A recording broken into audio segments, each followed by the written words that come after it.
My first cup, and I'm feeling it already. I'll give a minute for everybody to get in and get comfortable and get our partners in the room. And good morning to any of our friends who are out there watching and are not here today. We have quite a number of people that will be with us either on our live Facebook page or YouTube channel or even the local TV station. So we're very blessed and fortunate that we have such wonderful tech people in the back. So thank you, Nicole and Cliff, for everything you do for this event. Could not do this without you. And I truly mean that, and thank you from the bottom of my heart.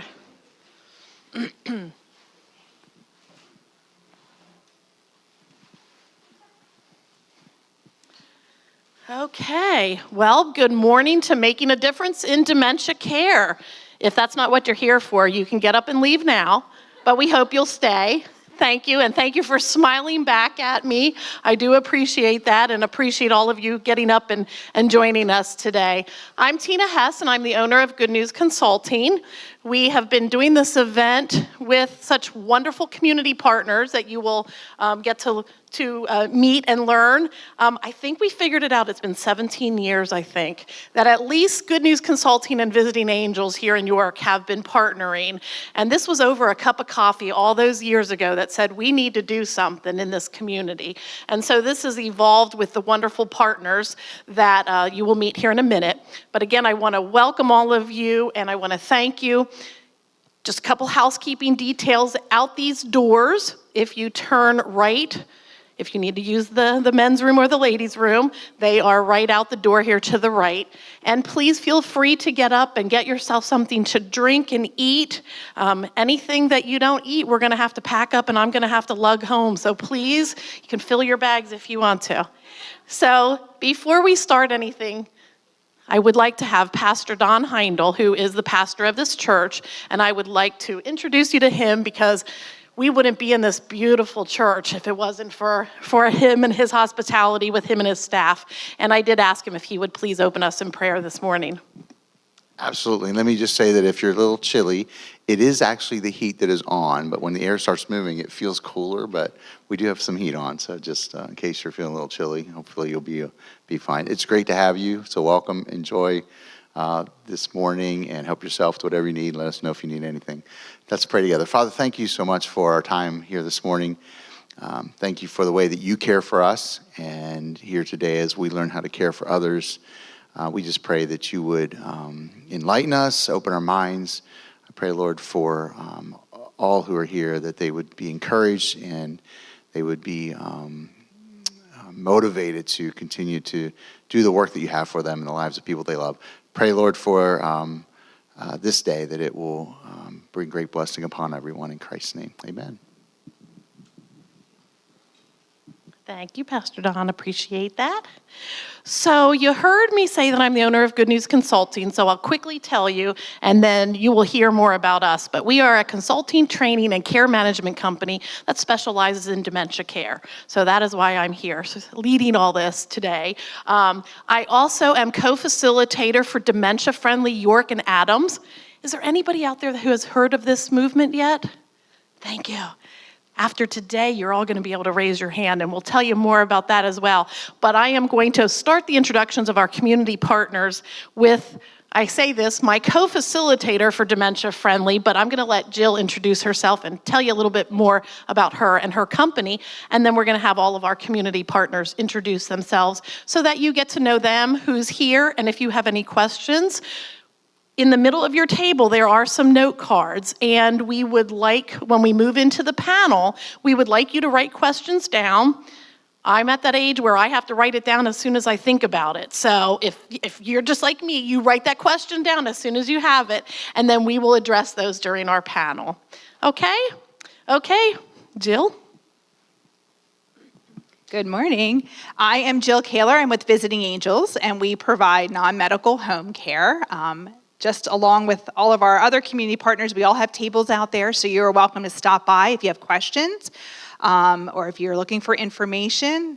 no obligation at all, but we would be happy to answer them for you. And during the panel, we'll have a chance to share a little bit more about who we are and what we do. But real quickly, Visiting Angels will go into individuals' homes and help them with things around the house, also with activities of daily living, like bathing and dressing, meal preparation, those types of things. So our goal is to help keep people in their home for as long as possible, help keep them safe, and really to partner with the family caregivers like yourselves to be able to do that.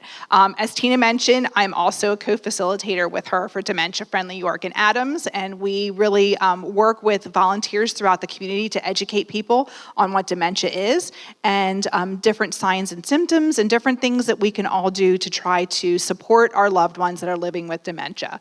So again, you'll hear a little bit more about that today too, and we're really happy you're here.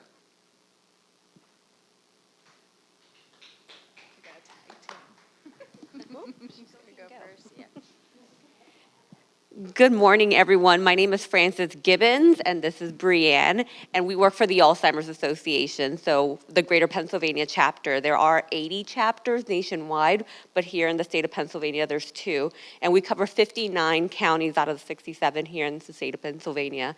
So I'm the Senior Director of Development, so I work so that we can get money in order for us to do things like this. So programming, care, and support for those that are affected by the disease, as well as education and research. And this is my counterpart here, Brianne. Hello, good morning. My name is Brianna, as Fran said, and I am the walk manager. So I cover Adams Franklin, York, and Harrisburg. So I'm out there, of course, at a table, so come and see me if you want to learn more about our walk. Our walk for York is October 28th at John Rudy Park.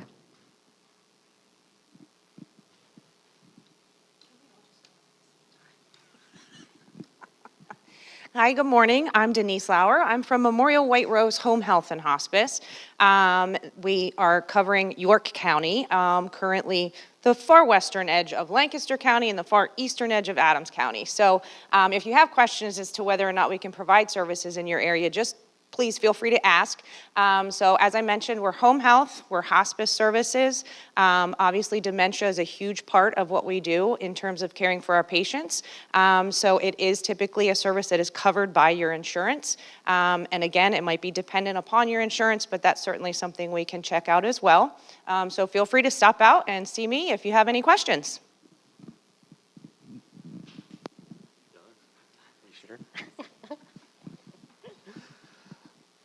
Hi, good morning, everyone. I am Brian Kaufman. I am with Inhabit Home Health.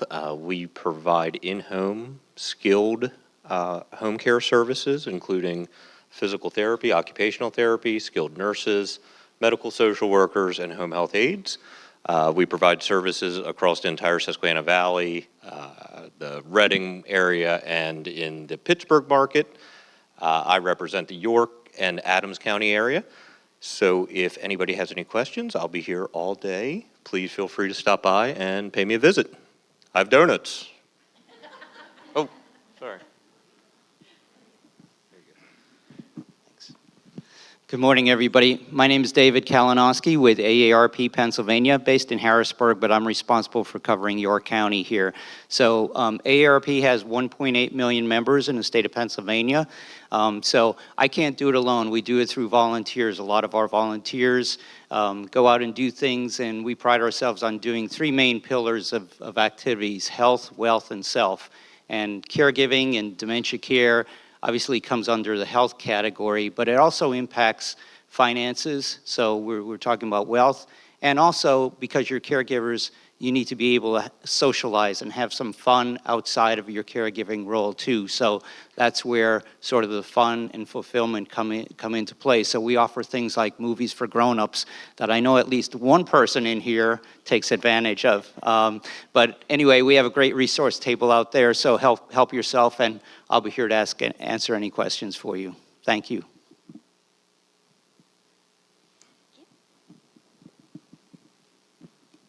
Good morning. I'm Megan Craley. I'm here for York County Area Agency on Aging. We provide assessments to set up services in the homes should you need assistance with things like personal care, bathing, dressing, and grooming. We also provide caregiver support, protective services, and home modifications. And we offer free health and wellness programming for fall prevention, chronic pain self-management, and diabetes self-management.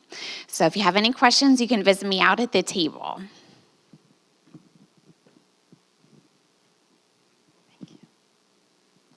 Good morning, everyone. I'm Amy Miller with Minix Pharmacy, and we have been in the community for over 77 years. We deliver for free in the York area, Lancaster, Harrisburg area, Southern York County, Hanover, and we do what's called medication packaging. So not only do we provide medications in vials, we can do specialized packaging. So if you're interested in seeing, I have everything out at the table out there. Thank you. So you can see we have a lot of wonderful partners that come back and work with us every year to bring you all more information to help make your job as caregiver and as someone who may just support caregivers be able to get all the information you have. So you have a goodie bag. We're going to make you laugh. We may make you cry. There are tissues in there, thanks to Minix. But we know that you're going to have a really good day of lots of information. So that being said, again, I just want to thank our people who are watching from home today. And if there are any questions, you can send your questions in. We do have Making a Difference in Dementia Facebook page. And if you have that access, you can send your questions to that page as well. So now I'm going to turn over, first of all, before I say that, I do have to say that Trove Street is a wonderful resource. You have some information in your bag. Unfortunately, because of a family emergency, Kathy could not be with us today. And so, unfortunately, if you do have any questions, you'll have to save them or get in touch with her directly. Again, that flyer or the brochure is in your bag. So we have a couple people that may be joining us later for the panel, so you'll see some different faces along the way today as well. So I'm going to turn this over to, I call her my Allison because she is my Director of Client Services for Good News Consulting, and she is a Dementia Friend Champion. So she will be making any of you who may already be friends, we always love to make more friends to even better levels of friends. I don't know how to say, but by the end of her talk today, you will all be a dementia friend. So without further ado, Allison Sprinkle.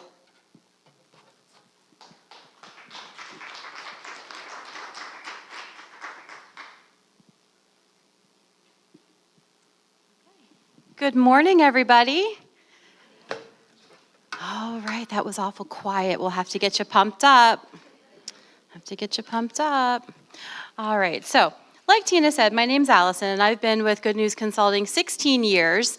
I've worked in healthcare, in memory care for almost 30 years now, so I've been around for a little bit. I usually work with staff in facilities, and I usually travel, and since COVID, I've been doing a lot from my desk in my kitchen. I'm glad that we can be together, and I could touch you. I won't, but I could. And I like that I have that option. So anyway, Dementia Friends was started in the UK several years ago, came to the United States. It's a global movement. It's spread, we'll see a map then. But in Pennsylvania, it started in 2018. And it's really cool. It's a grassroots effort that we're trying to increase the awareness of Alzheimer's and dementia to try to decrease the stigma and isolation that often comes with that diagnosis. And maybe some of you have experienced that. So that's what we're trying to do, make Pennsylvania, make York and Adams County a more dementia-friendly area. So I'm a volunteer for this program, and since 2018, let me see if I can get this pretty cool technology to work. I did turn it on. Nope.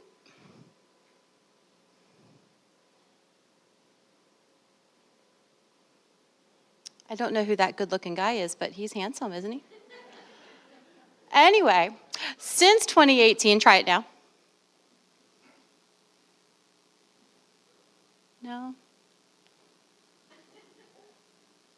Well, I might just have to say click it.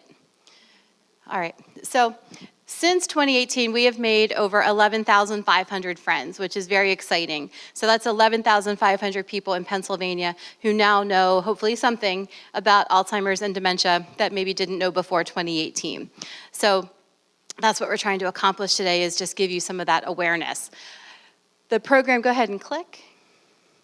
I am a volunteer for this program, but it is my passion. It's something I've worked with for a very long time. Go ahead. This is what we'll accomplish today. You do have the handout, the workbook in front of you to follow along. Go ahead. All right, here's our first exercise. Are you ready? Are you awake? Have you been caffeinated? Look alive, look alive. All right, our first question is, what's the first word that comes to mind when you hear the word dementia? You can go ahead and call that out. Alzheimer's, forgetfulness, frustration, anything else? Sadness? Nothing? Crickets? We're shy? Okay. Go ahead and, what was that? Safety. Okay. Go ahead and click. And one more. Okay. So here's some other words that people have said when asked this question. And you can see, like a lot of the words you shared, they're pretty negative. Victim, epidemic, hopeless, isolated, misery. The one I keep hearing recently is crazy. I don't need to go get all that testing. I'm not crazy. No, you're not crazy. We're just checking your memory. That's all. It's working, unless you did that. Okay. Except for I'm going backwards. Oh, it might have been me. I might have been the problem the whole time. You have to click down, not up. Okay. Sorry, guys. Wow. All right. So the biggest question I get, what's the difference between Alzheimer's and dementia? And it can be a very easy answer. Alzheimer's is just one type of dementia. Think of the word dementia as kind of like the umbrella. And there's over 120 different types of dementia. But we hear about Alzheimer's the most because there's 6.7 million people in the United States who are diagnosed with Alzheimer's. So that's why you hear so much about Alzheimer's. But there are 120 different types of dementias. Okay, we're gonna just touch briefly on some. Lewy body. Lewy body dementia, if you remember Robin Williams, when he completed suicide in 2014. It's been that long, 2014. They thought he had Parkinson's, and they were treating him for Parkinson's, and then when he passed and they did the autopsy, they found he actually had Lewy body. So that's the first time most people had heard Lewy body. So what is that? It's a type of dementia that's attacking the brain, and the behaviors are a little bit different. And that's the thing with each of these dementias. The behaviors are similar, but all just a little bit different. But with Lewy body, we see restlessness and wandering, like you do in some of the other ones, and hallucinations are really the hallmark of Lewy body that stands out. So they can have some really bizarre hallucinations. It really disrupts their awake and sleep cycles, so that, I had a gentleman that I was guardian for. He would walk and walk and walk. He did 14,000 steps from breakfast to lunch one day. And he would just walk and walk and walk 24 hours, 36 hours, and then he would just crash. And then he'd sleep 24 hours, 36 hours, 2 days straight, just to recover from that walking bender. And so it creates some challenges. It can be a very difficult one to manage. Medications oftentimes make the person worse with Lewy body because of how the medications affect the brain. So Lewy body can be a challenge. Anybody know someone with Lewy body? We're hearing more and more about Lewy body. Frontotemporal dementia, FTD. You may have heard about this one recently in the news. Maybe you know Bruce Willis, Die Hard. He, last year they said he had aphasia, and all of us, who were up here on the stage were like, aphasia? It's not really a diagnosis. What's going on? What's causing his aphasia that he can't express himself? he has FTD, frontotemporal dementia. So that is the most common younger onset dementia. And for some reason, 65 is the magic number. So people who are diagnosed before 65 is considered a younger onset. And FTD is the most common. You'll hear a gentleman in the video a little bit later who he has FTD, frontotemporal dementia, the behavioral variants. So there's 2 different categories of frontotemporal dementias, 5 different variances. We're learning more and more. I'm actually leaving here today, and all day tomorrow I'll be in a symposium simply, all about FTD. So we're learning more. Every year I learn something new at the symposiums. Vascular dementia is one of the few dementias that we can actually prevent. Vascular dementia comes from strokes. So anything that we can do to keep our heart healthy will keep our brain healthy, will prevent us from having a stroke, which would prevent us from having vascular dementia. Not every person who has a stroke will have vascular dementia, but the only way to have vascular dementia is by having strokes. Big strokes or just a series of mini strokes. Okay? And like I said, there's over 120. By no means have we done a deep dive into this, but these are some of the more common ones that we hear. So like I was saying before, this started in the UK as a way to raise awareness, to try to decrease that stigma and isolation. And this is the countries that Dementia Friends has spread to so far. And here's our United States map. You can see Pennsylvania there, like I mentioned before, since 2018. You've got a friend in Pennsylvania. Doesn't that work out nice? And 11,500 plus Dementia Friends in Pennsylvania. So this program has been translated to 23 different languages, and there are programs available for elementary, middle school, high school aged people, and you're seeing and participating in the community session today. So you'll hear about dementia-friendly Pennsylvania, and it sounds very similar, but they are 2 different things. We can't have a dementia-friendly Pennsylvania without having dementia friends, so that's definitely part of the program. But what that means, dementia-friendly, is there's an organized group of people, Tina and Jill, who you saw on stage, they're the co-facilitators here in York and Adams, but they have a committed group of people who are trying to reach the community, and not just healthcare. Although, let's face it, if you've been to a doctor's office, a dentist, an eye doctor, any healthcare professional, just because they're in healthcare doesn't mean they're dementia friendly, right? So we've got our work cut out just in our own healthcare community. But wouldn't it be nice if you knew a dementia friendly barber or hairstylist who would be more patient, maybe a little bit more gentle with your loved one? Wouldn't it be great if there was a dementia friendly restaurant? The one thing I hear from the support group that I facilitate, the one wife says, Allison, do you know why I don't go anywhere with my husband? Because he can't give me a lot of notice when he needs to go to the bathroom. And when I'm out, I can't go into the men's room with him. He can't come into the women's room with me. I don't know where I can take him, so I just stay home. And that's one of the biggest contributors to the isolation and the stigma. So if there was a restaurant that, maybe had a family bathroom, also, wouldn't it be great if there was a restaurant that we had identified on a website that has a separate room maybe where the music isn't as loud? The lighting is a little bit better. There's a simplified menu. I mean, do we really need 22 cheeseburgers with different funny names? Just give me a cheeseburger, let me add what I want, have more pictures on the menu. That would help, right? And the staff are trained, at the very least in this Dementia Friends program, that they could speed up or slow down, whatever's gonna help, that experience. What about a dementia-friendly church service? Pastor Don, where are you? A dementia-friendly church service. Wouldn't that be awesome? Maybe it's only a 30-minute service. And the sermon's only 3 to 5 minutes, Pastor Don. Where are you? There's more music and more rhythmic and the repetitive things that they're going to be more successful with. And if somebody stands up in the middle of the service and says something maybe a little off the wall, well, hallelujah, they've been moved by the Spirit, right? I mean, I think it would become its own little support group for each other. So we're trying to work with the faith communities and develop these dementia-friendly services. They're in the works. We're also looking at dementia-friendly libraries. They're such a great resource in the community. They're looking at what are some things we can do to make ourselves more dementia-friendly and have more resources for the community, because they're needed.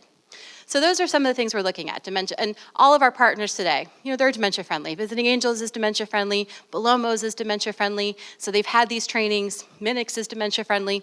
They're trying to make sure their systems are dementia friendly and easy for you to navigate.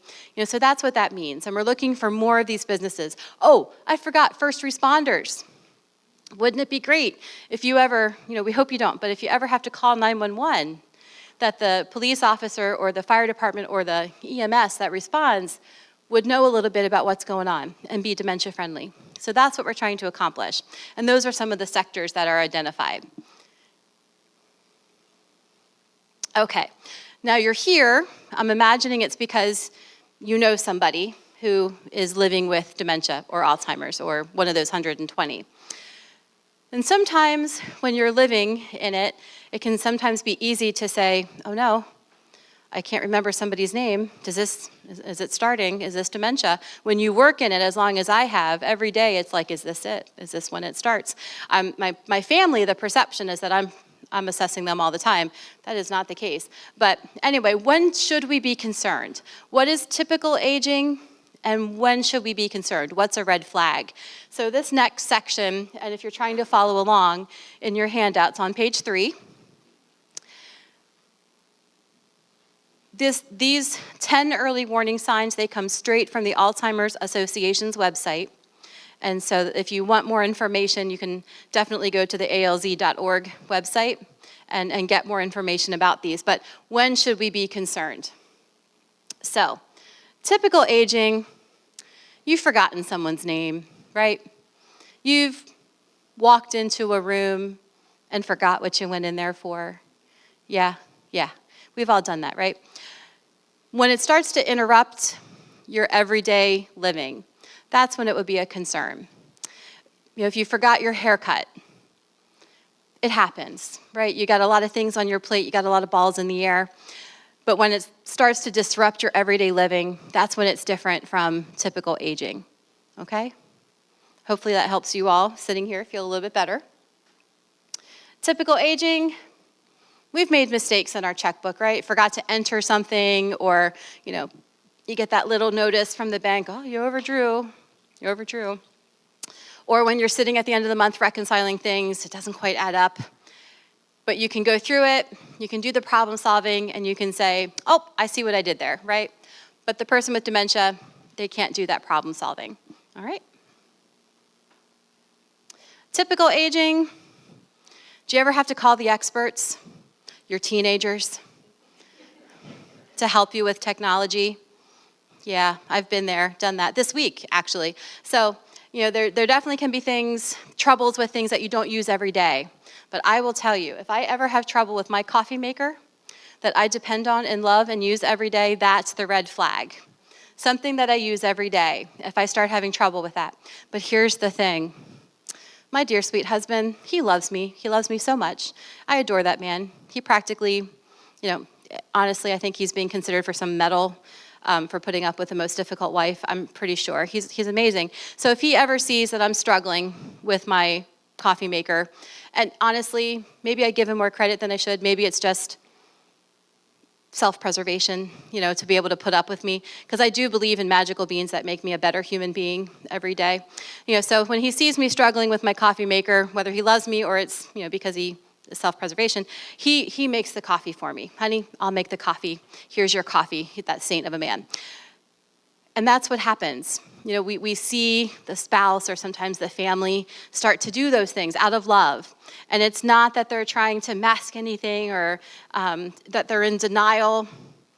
It's out of love. But we, in the field, we hear those types of stories all the time. Something to this extent.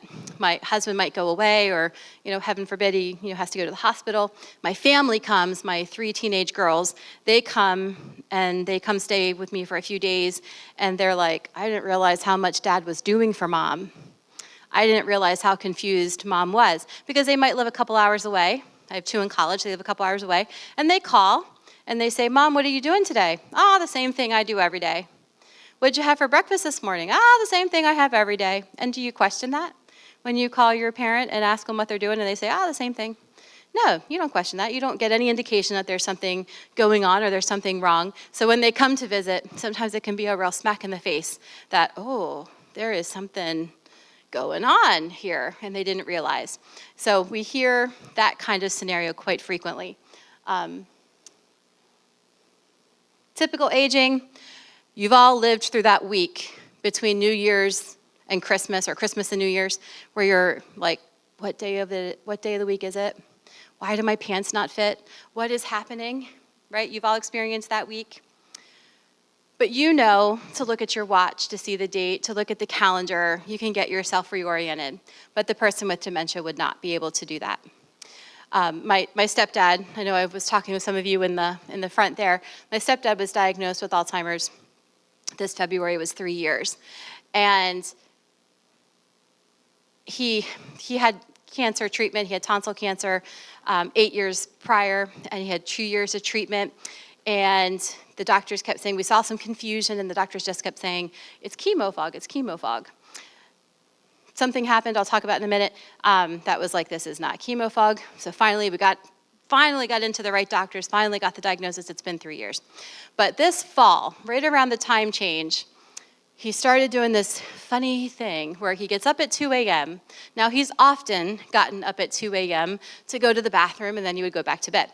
But this fall, he must be getting a really good stretch of sleep from 10 p.m. to 2 a.m. because when he gets up to go to the bathroom, then he's up and he's awake. And so my mom hears him in the kitchen fiddling around and banging some pots and things. So she, pads out there and says, what are you doing? And he says, I'm going to make you scrambled eggs. The best scrambled eggs you've ever had. And she says, that is so sweet, but it's 2 o'clock in the morning. And he says, well, no wonder you look like, I'll use crap because we're in church. And she says, well, I think I need more beauty sleep. And he says, yeah, you need more beauty sleep.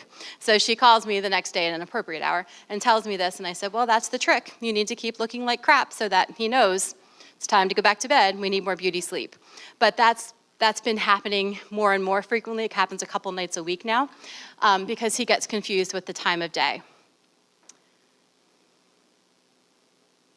Vision changes because of cataracts or glaucoma or macular degeneration. These are typical aging, not healthy aging, but they're typical aging things that some of us will deal with. But when you have a dementia, it's more than just those typical aging eye issues. There's actually damage that's happening to the optic nerve, then that area around the brain, that actually causes changes. If you've ever heard of Teepa Snow, she's an occupational therapist. She's a nationally known speaker and instructor on Alzheimer's and dementia care. So she talks about these changes in the vision.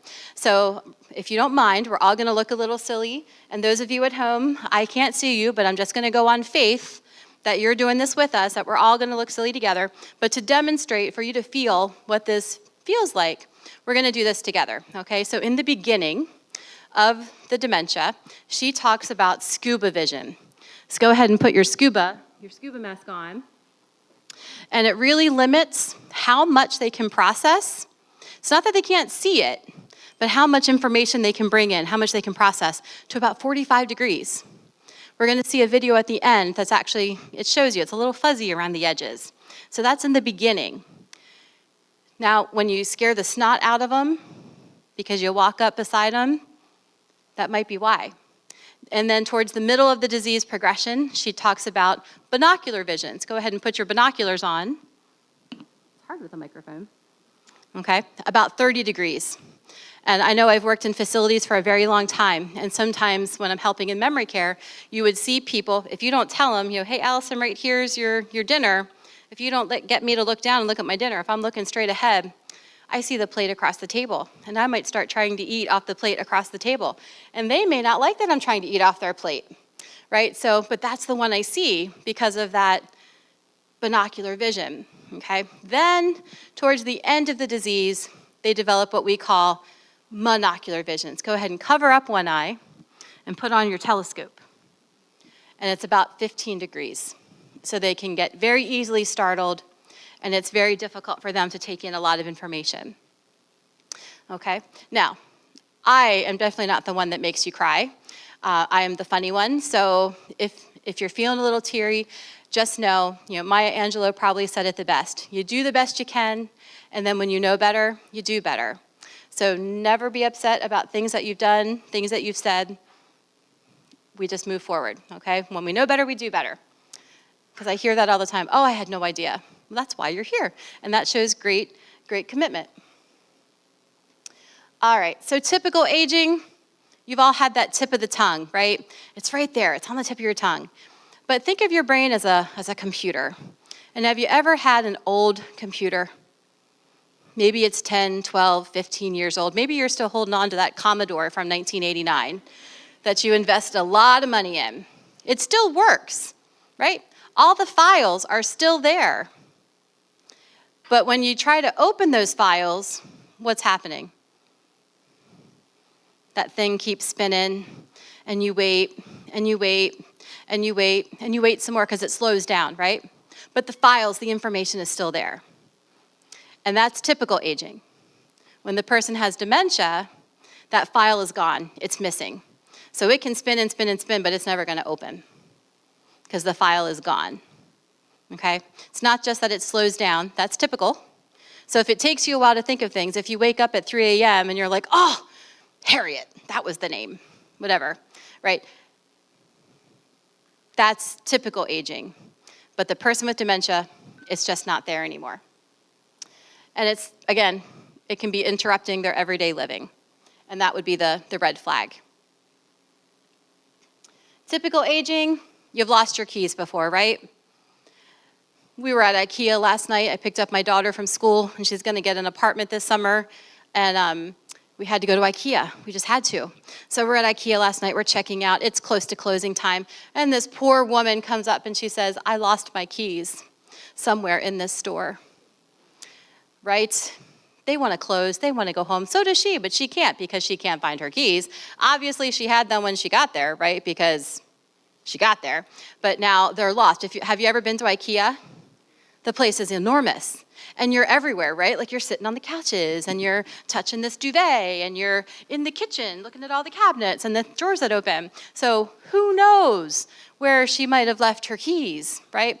So now it's, the lady on the walkie-talkie, all hands on deck looking for these keys. She's trying to retrace her steps because only she knows where she's been. Hopefully she remembers. But the panic, right? But she can retrace her steps. The person with dementia would not be able to retrace their steps. Or let's say the keys are gone. They are gone. Can't find them. They went over the river in the Susquehanna. They went down the sewer grate. Again, you know they're gone, but you could still do the steps to get them replaced, right? It's going to be expensive to get that key fob replaced for your car, but you know how to do it. You need your VIN number. You're going to go to the dealership or the locksmith, right? You can do those steps. The person with dementia cannot. Or they might find the keys and say, what do these go to? That would be the red flag. Typical aging, have you ever made a bad decision, a bad choice? Yeah, probably that donut last night was not the best idea. We've all been there, right? But the person with dementia, again, it's interrupting their everyday living. Now, hear what I'm saying. David Kalinowski from AARP does a lot of talks about scams, and they're fantastic. Not every person who is a victim of a scam has dementia. That's not what I'm saying. But the person with dementia would be very vulnerable to being taken advantage of. I am fairly certain my stepdad barely answers his phone, but I am really scared that one day he is, and he's going to buy a warranty for his 1999 Jeep, whatever he has. Like, that's my biggest fear, because that might sound like a good idea to him. Typical aging. Friday nights, they mean something different now, don't they? Boy, oh boy, in my 20s, if a friend would have called and said, hey, Allison, you want to go to a concert? It's in Lancaster, it starts at 8, let's go get dinner, let's go to the concert, let's go get some drinks afterwards. I would have been like, yeah, let's do it. Now in my 40s, my friend called me the other week and said, hey, Allison, our favorite band is in Lancaster. You want to go? I'm like, sure. What time does it start? 8 o'clock. 8 o'clock? It starts at 8 o'clock? I don't think so.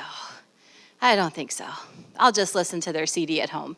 I mean, What happened? What happened? That's typical aging. It happens, right? Maybe you can all relate. But the person with dementia, something that gives them great joy, something that gives them great purpose, if they start to really withdraw from that, the person who's never missed church, the person who had great joy helping at the soup kitchen, and now they don't want to go anymore, that may be a red flag that there's something going on. They start to withdraw. Oh, do you get a little cranky when your routine gets disrupted? Yeah. And if you're saying no, you're liars. We know you do. You get cranky. It happens, right? But the person with dementia, it's not just that they get cranky, they actually have these personality changes. So here was the straw that broke the proverbial camel's back with my stepdad. We had our concerns. There was some confusion. But we were at one of my daughter's middle school things, concerts, and we're in the auditorium. It's crowded. There's a lot of people. This is pre-COVID. And another family comes in, and they want to sit in this row with us, but we needed to scoot one seat down. So my stepdad has always been stubborn, has never really wanted to be told what to do. Maybe some of you can relate. I know I can. And I say, Mimi, my girl's calling Mimi, Mimi, we need to scoot one seat down. Now, normally, he would have given me a hard time, been funny about it, right? But he never would have caused a scene. So we're in the middle of this middle school auditorium, and he just erupts. And there's swearing. He threw the F word around. People are staring. These are my PTO mom friends and people I know for years and years. It was embarrassing. And I remember that saying to my mom, this is not chemo fog. This is definitely something more. And that was the red flag. That was finally like, we can't just keep excusing this. There's something going on. So those changes in the personality. Okay, so those are the 10 early warning signs.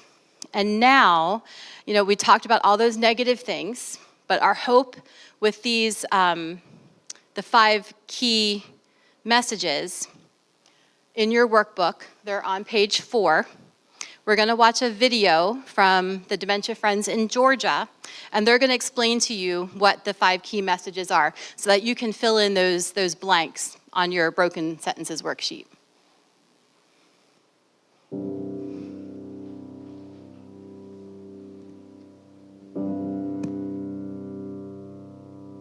I was becoming forgetful, and that was a little bit confusing to me because I've never been that way that I can recall. And so we were prompted to have an evaluation, and so we made arrangements to get that done. We were driving in the car, Rick was driving, and we were in the car together, and I started talking, and ended up going, and it was just about like that. I could not get a word out.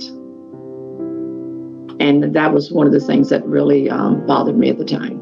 Well, I kept telling Sharon there for, I don't know, 1 or 2 summers that I felt off. I didn't feel right.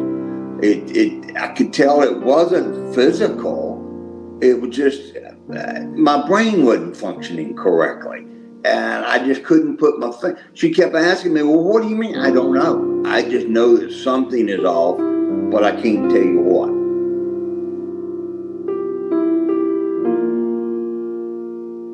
FTD. Frontal temporal degeneration is what it stands for. However, under that, you have, I think, 3 or 4 different subtitles, I guess. And mine is BV, which is behavioral variance. I have Lewy body dementia. I was diagnosed way a long time ago. The diagnosis is mild cognitive impairment. They kind of back up like, oh, I might catch it. And frankly, if they know that I have Alzheimer's, maybe I can help them, show them that they can be relatively happy too.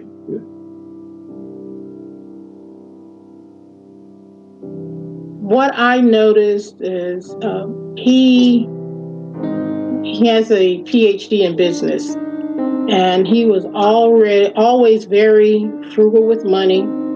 He was the investor in the house, and all of that started to change where he was spending money. I have no sympathy, no empathy, no social graces. I've gotten myself, in trouble a couple of times saying things or from not caring. My head, I call it going electric.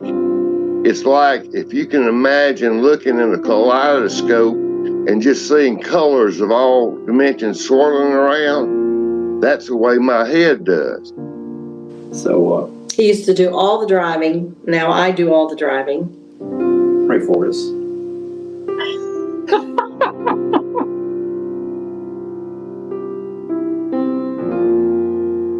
I work with models of airplanes and cars. So this is one of the larger ones, okay? This is an Army type helicopter. I was able to garden and did a lot of gardening, and because the way I planted, we always had more than we could eat. I was always going up and down the neighborhood giving tomatoes away and a lot of other peppers and eggplant and just about anything I grew, squash, zucchini. He loves music, so he's always singing something. I do sing. Yeah.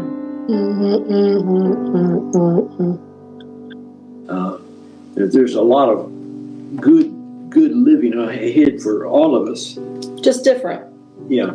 We both, like I said, we enjoy life and we do things together all the time. When people find out you have dementia, they talk down to you and they start acting in a different kind of way, and they talk about you rather than talk to you. And I wish that people could be educated enough to know that I still have part of a mind, not much of one, but they don't have to talk down to me. Now let Kenneth be Kenneth. Isn't that what you say? Kenneth is always Kenneth? I do not feel like I'm suffering. In general, I am fairly upbeat. This is something that you can't change, but what you can do is do the best you can to live with it. Look at life as it can be, not always as it is, but what it can be. I just feel so fortunate for a lot of things. Rick and I are soulmates. I always talk about that. It's like we were meant to be together, and we have been together for many, many years. And it's really amazing that we always are going in the same direction.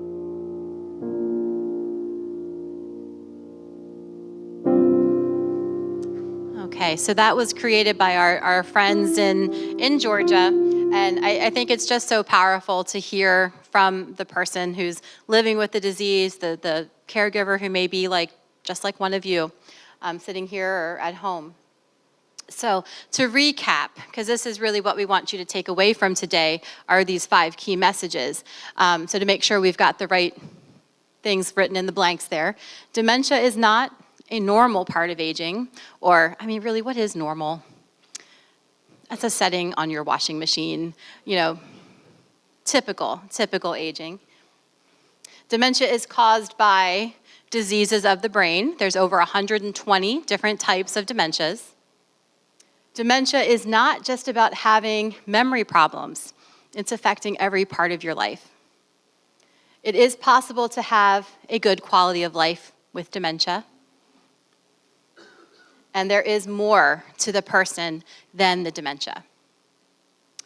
So we see a couple changes that are happening to the brain. It's going to look a little bit different depending on the type of dementia, because there's 120 different types of dementias, because there's 120 different things that could be attacking the brain. Okay, but the one thing they all have in common is there is something attacking the brain. I like this picture a little bit better. This brain comes from two different people, or these two brains come from two different people at end of life. They were both nuns. And so same age, sex, weight, height, occupation, all things that contribute to the size and mass of our brain. But the brain on the left is what yours and my brain should look like. The average adult human brain weighs about 3 pounds at end of life. And the brain with Alzheimer's will shrink to a third of its original size. It'll only be about 1 pound at end of life. So when we say to families, and we say this to some of you, you've heard this, it's the dementia. Don't take it personally. It's not your loved one, it's the dementia. But what does that mean, right? This is what that means. There is something attacking the brain, and they don't have that filter anymore. My husband is so worried because I barely have a filter now. Can you imagine? Can you imagine Allison totally unfiltered? Nobody is ready for that. But the brain on the right, there are these big gaping holes. There's other pictures that we have, they're not in this PowerPoint, but there's actually a picture that shows yours and my brain, the language area of the brain, like where your dictionary would be. And there is a little hole, about the size of a quarter. That's for ventricles and arteries and things to go through. But the brain with Alzheimer's, the hole is about the size of a tennis ball. That's their dictionary. So why is communication so difficult? It's because of that damage. So what's happening with Alzheimer's? You hear about the plaque, right? The plaque builds up, and it causes cells to die because the information isn't getting through. They're not getting used. They're not getting exercised. So the cells, the nerve cells, the brain cells, they die. And that's where we have the twists and tangles. And so we're left with these big gaping holes in our brain to the fact that it's a third. So when we say it's the disease, it's the disease, okay? 60% of the brain has already been damaged before we see the symptoms, before we hear that tip of the tongue, before we see them get frustrated trying to get home from the grocery store that they've gone to for the past, however many decades. 60% of the brain's already damaged before we even see those symptoms. Isn't that wild? That is wild that they can hold it together that long until they can't. So to explain this concept of the progression and what's happening, we have the bookcase story. And if you'd like to follow along, because it's easier for you to read it than to listen, it's on page 5 of your handout. This is in no way a scientific explanation of what's happening, but it just gives you a visual to help you understand. So everyone's brain is affected differently by dementia. For right now, let's imagine a 70-year-old woman who has dementia. Now imagine there is a full bookcase beside her, a tall bookcase. Each book inside the bookcase represents one of her skills or memories. On the top shelves are her memories of skill. Oh, goodness. There we go. The top shelves are her memories of facts and her skill for thinking in complex or complicated ways. For people with dementia, the top or outer part of the brain is damaged first. Skills like math, using language, and responding to situations are in this part of the brain. In our bookcase story, these are skills that are usually damaged first. When dementia rocks the woman's bookcase, the books on the top shelf begin to fall out. The woman may not remember what she ate for breakfast, or that she has to pay for items at the drugstore, or that someone came to visit this morning. Emotions and feelings are lower down in the bookcase, just like they are in the lower inner part of the brain. This is the instinct area of the brain. Feelings like love, happiness, frustration, and sensing respect reside here. As dementia continues to rock her bookcase, the books on the lower shelves stay for a much longer time. The bookcase story helps explain different thinking skills and memories and the effects of dementia. Facts and complex thinking will fall away quickly. Emotions and feelings will remain longer. Let's return to the 70-year-old woman with dementia for a real-life example of the bookcase story. A daughter may come to visit her mother, and her mother can no longer remember her name. She will, however, remember the feelings of love, comfort, and support from the visit. Similarly, if the mother and daughter were to argue, the mother might not remember the details, but she will remember the feelings of anger and hurt from the exchange. It's amazing how they can hold a grudge, if you've noticed that. As her dementia continues, the woman might lose other thinking skills. She may no longer be able to manage her finances, complete activities she once enjoyed, or communicate with family and friends. Dementia affects each person differently. Remember, dementia also affects the factual and emotional parts of the brain differently. The top part that manages facts like faces, names, dates, and places is affected first. The facts are easily forgotten. The lower part manages emotions is affected later, so feelings and emotions aren't lost as quickly as facts. The bookcase story. So with that explanation, it's maybe a little bit easier to understand now why they have such difficulties with planning and why they're so vulnerable to being taken advantage of. It even starts to affect their everyday tasks. Now, I know it's still early in the day, but how many of you actually remember brushing your teeth this morning? You actually remember it. Boy, you guys are doing better than me. I mean, I know I did it because I wouldn't have left the house without brushing my teeth. But I don't actually remember doing it. You guys remember doing it? Again, you guys are overachievers. I knew that from the minute I met you all. And some of you at home, if you haven't brushed your teeth yet, you know, that's okay. You're still at home. But here's the thing. It's not uncommon for the person to start their day, if they get disrupted and get out of their normal routine, you know, to then forget to brush their teeth. And then what do you think happens when you say, oh, Mom, did you brush your teeth today? But they can be very quick with the cliches, can't they? Every fox smells its own hole. They can come out with those cliches very, very quickly. And she's going to say, of course I brushed my teeth today, you know, even though she may not remember. How many of you had to cross the river to get here? Do you ever just get on autopilot and you're like, how did I get here? Did I cross the river? I don't remember crossing the river. You know, it's that type of thing. Now, the other way that this can affect a person is if you ever need help with something as simple as brushing your teeth. Can people help you the same way you like to do it? Let me give you an example. How many of you put the water on your toothbrush before the toothpaste? How many of you put the water on your toothbrush after the toothpaste? How many of you are the overachievers that put it on before and after the toothpaste? Right? And if I don't help you, if I'm a water before the toothpaste and I'm helping you water after the toothpaste and I don't do that, you might get upset with me. And with no filter, that can escalate very quickly. Plus, how long could I come poke my hand in your face area without you going, turning your head? That's very invasive, right? So we have challenges with something as simple as what brushing your teeth would be. Here's my other question for you. What's the first step? What's the very first step to brushing your teeth? Go ahead and call them out. And they just have the toothbrush there automatically, magically. Is there another first step? Is there something that you would say is first step? Going to the bathroom, yeah, right? So we all have our idea, and nobody's wrong. There's no wrong answer there, but we all have our idea of what the first step is. But how many steps have to happen before you get to that first step? You know, you can say to a person with dementia, go brush your teeth, and they'll get up from their seat, and it's not uncommon. And you know what? Truthfully, this happens to you and I too, right? You get to the bathroom and you're like, what did I go in here for? What did I come out here to do? Right? It happens to you and I. Just imagine, now that you've seen pictures of the brain, why it's so difficult. All right. It also, you know, we saw the pictures, it affects their ability to communicate. And this is perhaps one of the most challenging pieces. So we're going to give you a couple, you know, pointers to try to help, okay? So what you'll hear is the person, they'll repeat the same thing over and over again. This is very common.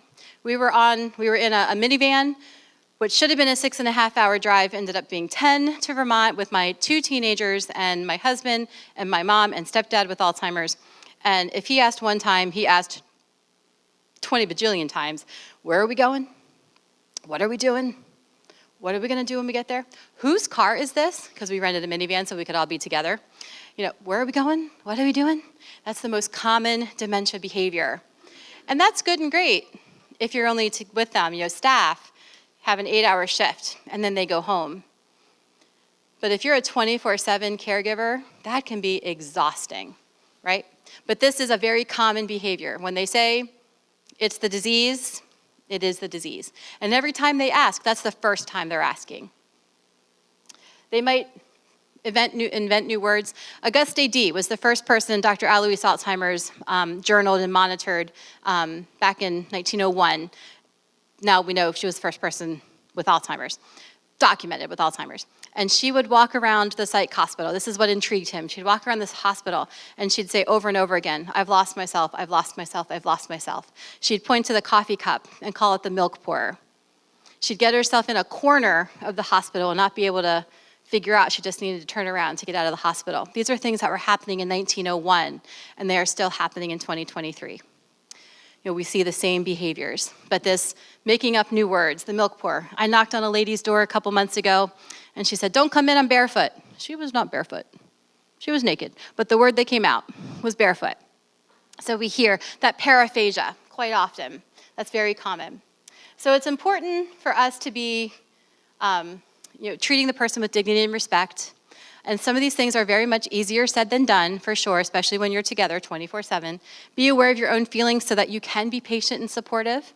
Patience does not come easily to some of us. It's not a natural instinct for some of us. We struggle with that. There comes a point in the disease process where it's very difficult for them to understand the things you're saying. So to try to be informative and directive with your communication, forget it. The purpose of, we still communicate with these folks, but the purpose is to be comforting and reassuring, okay? As they progress, there's research that tells us in the middle, they can only process about 1 out of every 3 words. So what does that sound like? I'm gonna tell you a little story. Mary Little Fleece, as that her shore.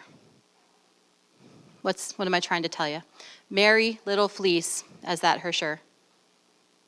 Mary had a little lamb whose fleece was white as snow, and everywhere that Mary went, her lamb was sure to go. But if you can only process 1 out of every 3 words, Mary Little Fleece, as that her shore.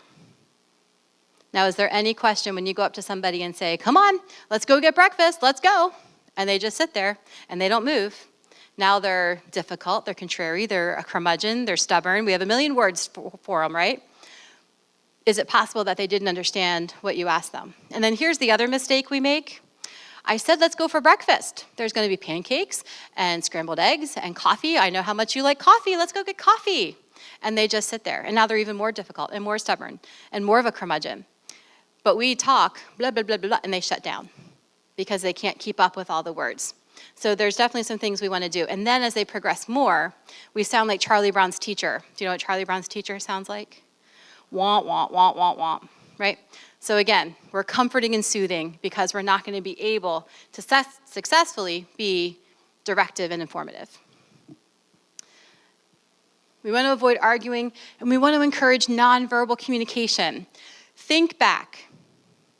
Take yourself back to elementary school, learning about the 5 senses: hearing, taste, touch, smell, vision. The person who loses their vision, what happens to their senses, the other senses? They get sharper, they get stronger, they have to depend on them more. And it's almost like that's what the brain does now. When I don't understand all the words, I'm much more sensitive to the nonverbal, right? If you've ever had a bad start to your morning and you're grumpy, right? They're gonna read that on your face. They're gonna read that in your body language, your gestures, your mannerisms, and your day's not gonna get better because they're oftentimes gonna reflect that back, mirror that back to you. So again, it can be easier said than done to, keep on a happy face, but we can use that to our advantage. All right, so some of our best conversation tips. You don't want to scare the snot out of people. Have you ever had that experience? Someone scares the crap out of you? You're not usually real cooperative with what comes next, right? So we want to make sure we take those couple extra steps so that they can see us coming. Now, at home, this can be very difficult, right? Like the way you have your living room situated. When you walk into the room, the person has their back to you. So before you talk to them, try to take those couple extra steps so that they see you, so you don't startle them. We want to make sure we identify yourself. So I'm very deliberate about, hey, it's Allison, and then use their preferred name. Well, especially if it's somebody I'm just meeting for the first time, I might not know what that is.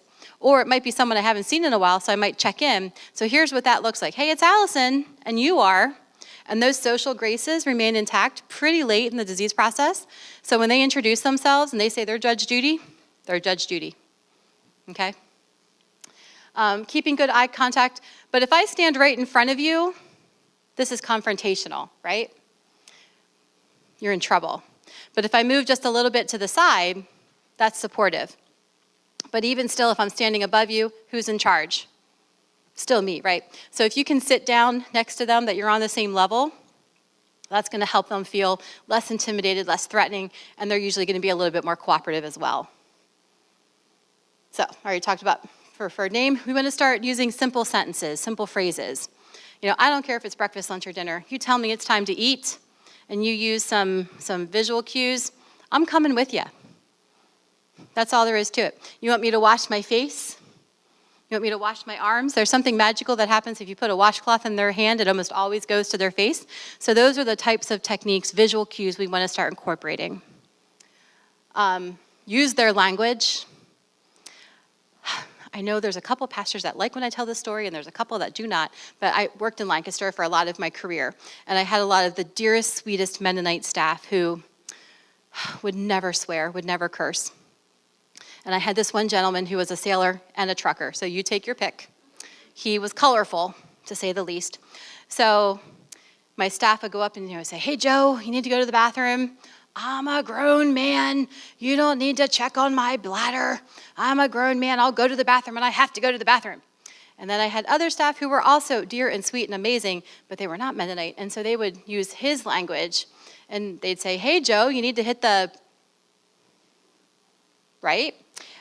I'll let you fill in the blank. It doesn't really matter. It's irrelevant. It's his words. And he would practically jump up out of his chair. Yeah, I got to go. Let's go.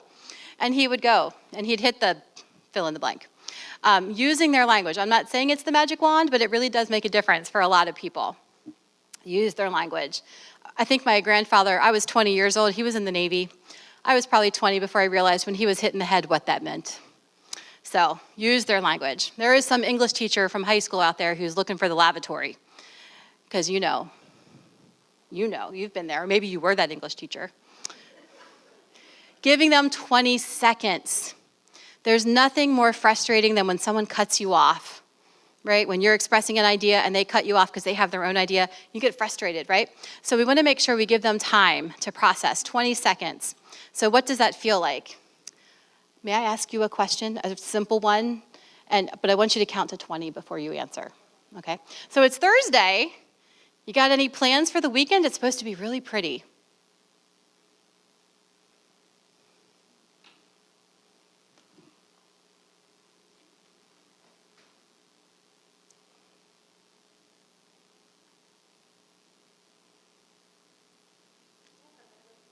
You're going to go to the park. That's very nice. 20 seconds. I always pick the slow counters. But you helped me prove the point. 20 seconds really feels so socially awkward, doesn't it? But they need that time to process. If you've asked them to do something, if you've asked them a question, they need that time to process. So give them some time. Count to 15, 20 in your head so that they have time to process. And then here's my rule of thumb. If they can't answer that question, because you heard, I put in a lot of extra words there, right? I would repeat myself the exact same way a second time.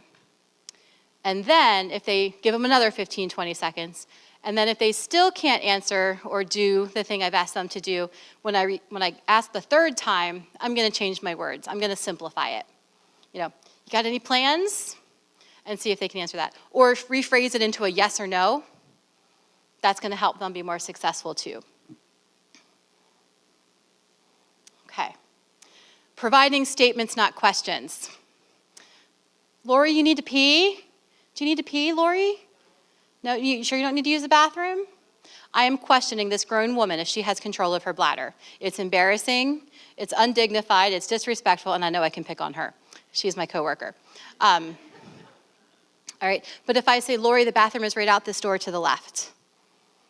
That sounds very different, right? I'm not questioning if this grown, mature woman has control of her bladder. I'm just simply knowing. And if you've gotten a little bit older, your bladder knows, oh, I'm close to a bathroom, I should go. right? I should take this opportunity, right?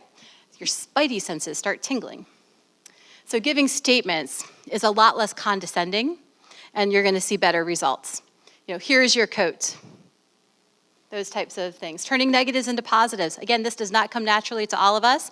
I am very much the, what are you doing? Don't do that. Kind of, that's my knee jerk. But when I'm working with folks who are living with dementia, I have to really rein it in. I have to be very deliberate. Let's go this way. Let's see what's over here as a way to redirect them. And then those visual cues. I would not be opposed to you putting things around your own home. A picture of the toilet on the bathroom door. Something with the soap. Wash your hands. Dry your hands. There's a gentleman, his name is Dr. Cameron Camp. He created this Montessori approach to memory care. And he talks about this kind of signage as being cognitive ramps. Just like we would put a ramp in for a wheelchair, we should do some of these things to help the person with memory impairment, these cognitive ramps to help them. And then avoid quizzing. Okay? We're going to do a little exercise here. You want to reminisce with somebody. You want to say, this was my favorite vacation. I love this picture of us. We were at that beach. Don't you remember? Don't you remember? And we're putting them on the spot. They may not remember. So we can still reminisce, but I'll tell you how. But here's what I want you to do first. I want you to say it with me. Don't you remember? Now, all of you at home, don't you remember? Now, I want you to spit it out, throw it out, never say it again. Because it doesn't help. Would somebody with a walker and an oxygen tank, would you say to them, hurry up, get out of my way? You would never. But we say to a person with dementia, don't you remember? And it's not helpful. It puts them on the spot, makes them feel bad, makes them self-conscious, embarrasses them. So if we want to reminisce, oh, this was my favorite family vacation. We went to that beach. What was the name of that beach? It was in New Jersey. We didn't think we'd like it. It has all those casinos. What is the name of that beach? What is the name? And I give them these clues. I give them these different, fill in the blank. And so now they're not on the spot because I'm also struggling to remember, right? And then if they can get it, great. If not, was it Atlantic City? Was that the name of the beach? Yeah, it was Atlantic City. And that sounds very different, right, than don't you remember, and putting them on the spot. All right, so those 5 key messages, the 5 things we want you to leave here today with. Dementia is not a normal part of aging. Dementia is caused by diseases of the brain. Dementia is not just about having memory problems. It is possible to have a good quality of life, and there is more to the person than their dementia. Now, this last piece, the last action step for becoming a dementia friend, on page 9, right under those 5 key messages, there's like a checklist there. Do any of those actions speak to you? Is there something on that list that you'd be willing to commit to create a more dementia-friendly community? Something that would decrease the isolation and stigma and increase the awareness and knowledge and support. And it can be a little thing, but I don't want you to think that little things don't make a big impact. So let me show you the one video here that I like, and then we'll come back to this.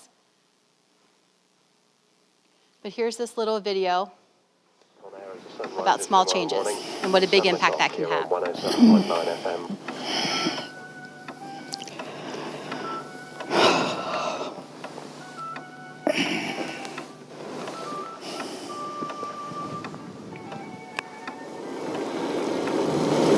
All right.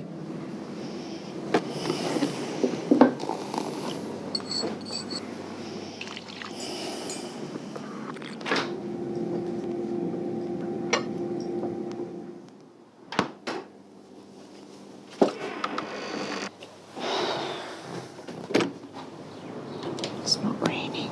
Good.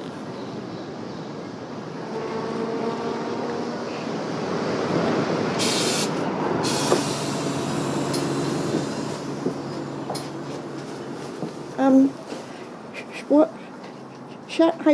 I've forgotten. Should I Just go sit down. Just go sit down. Yeah. Right.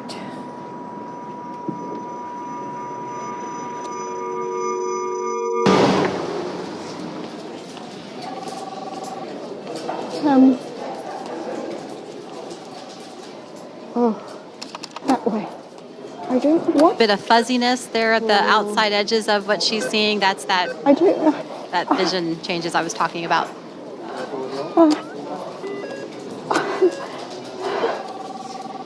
Could you please? Oh.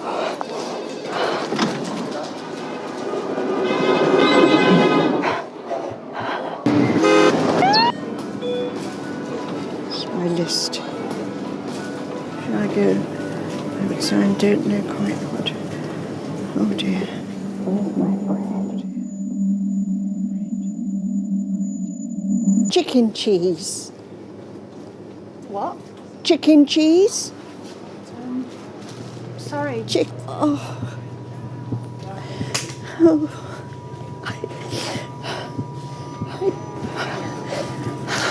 I don't know.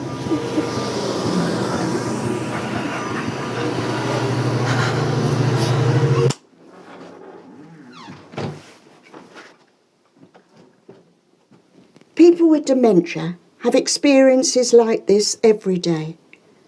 A little bit of understanding, tolerance, and patience can make all the difference. I'll tell you what, if you go into the seats just there, right. When we get there, I'll call you, okay? Okay, madam. I can't get on. Let me help you. This way. Thank you. Can I have a look at that list? Yes. Chicken and cheese. Oh, Let's go this way. thank you. Find out how to become dementia friendly. Contact Alzheimer's Society today. Okay, so, oh wait, I wanted to go back a couple slides. Do they have the QR code in their packets? No, okay.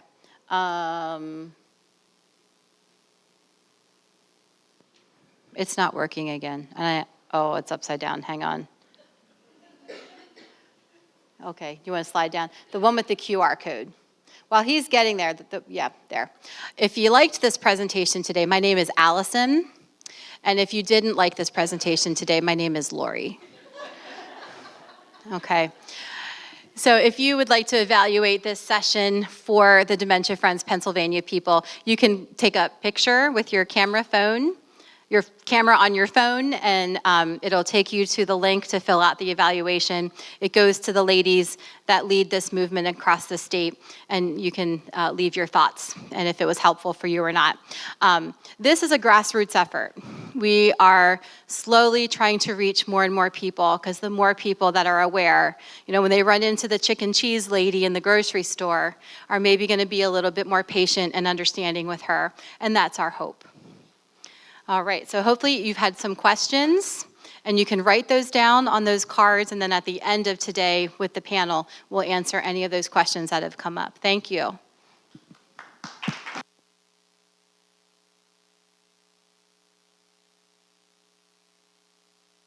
Okay, so I have to point out that Lori is the one over here in black. And if you get that wrong, it could be Michelle, because these are two of my other staff members too. So I'm blessed to have a really wonderful team at Good News Consulting. So there is a certificate in your packet. If not, let us know. But you are now an official dementia friend.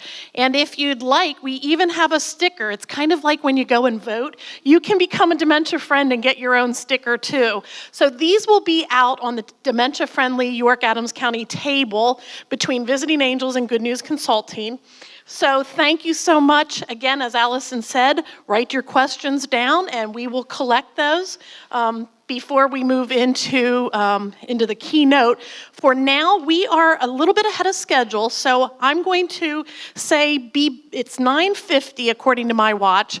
Let's get back here at 10:10, so that'll give you enough time to stretch, visit tables, gather some more snacks and drinks, answer your questions, and then you will not want to miss Miss Loretta. We are so excited to have her with us, but take your break and stretch, and we'll see you back here in a couple minutes.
And if you have any, let me know. Raise your hand and I'll come around and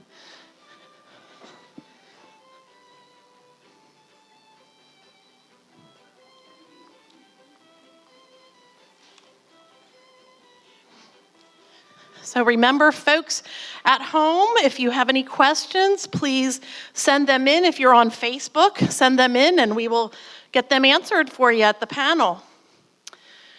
So I don't think everybody's back in yet, but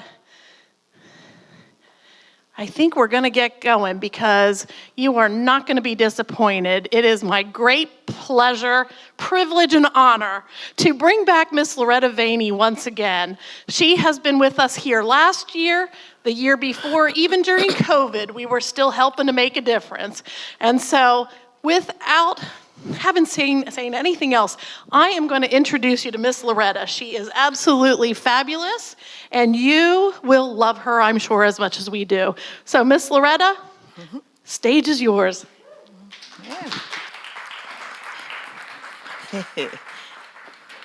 Is the little clicker thing up there? It is. Right there. And I have to remember what I learned from you to push it down. Is that what?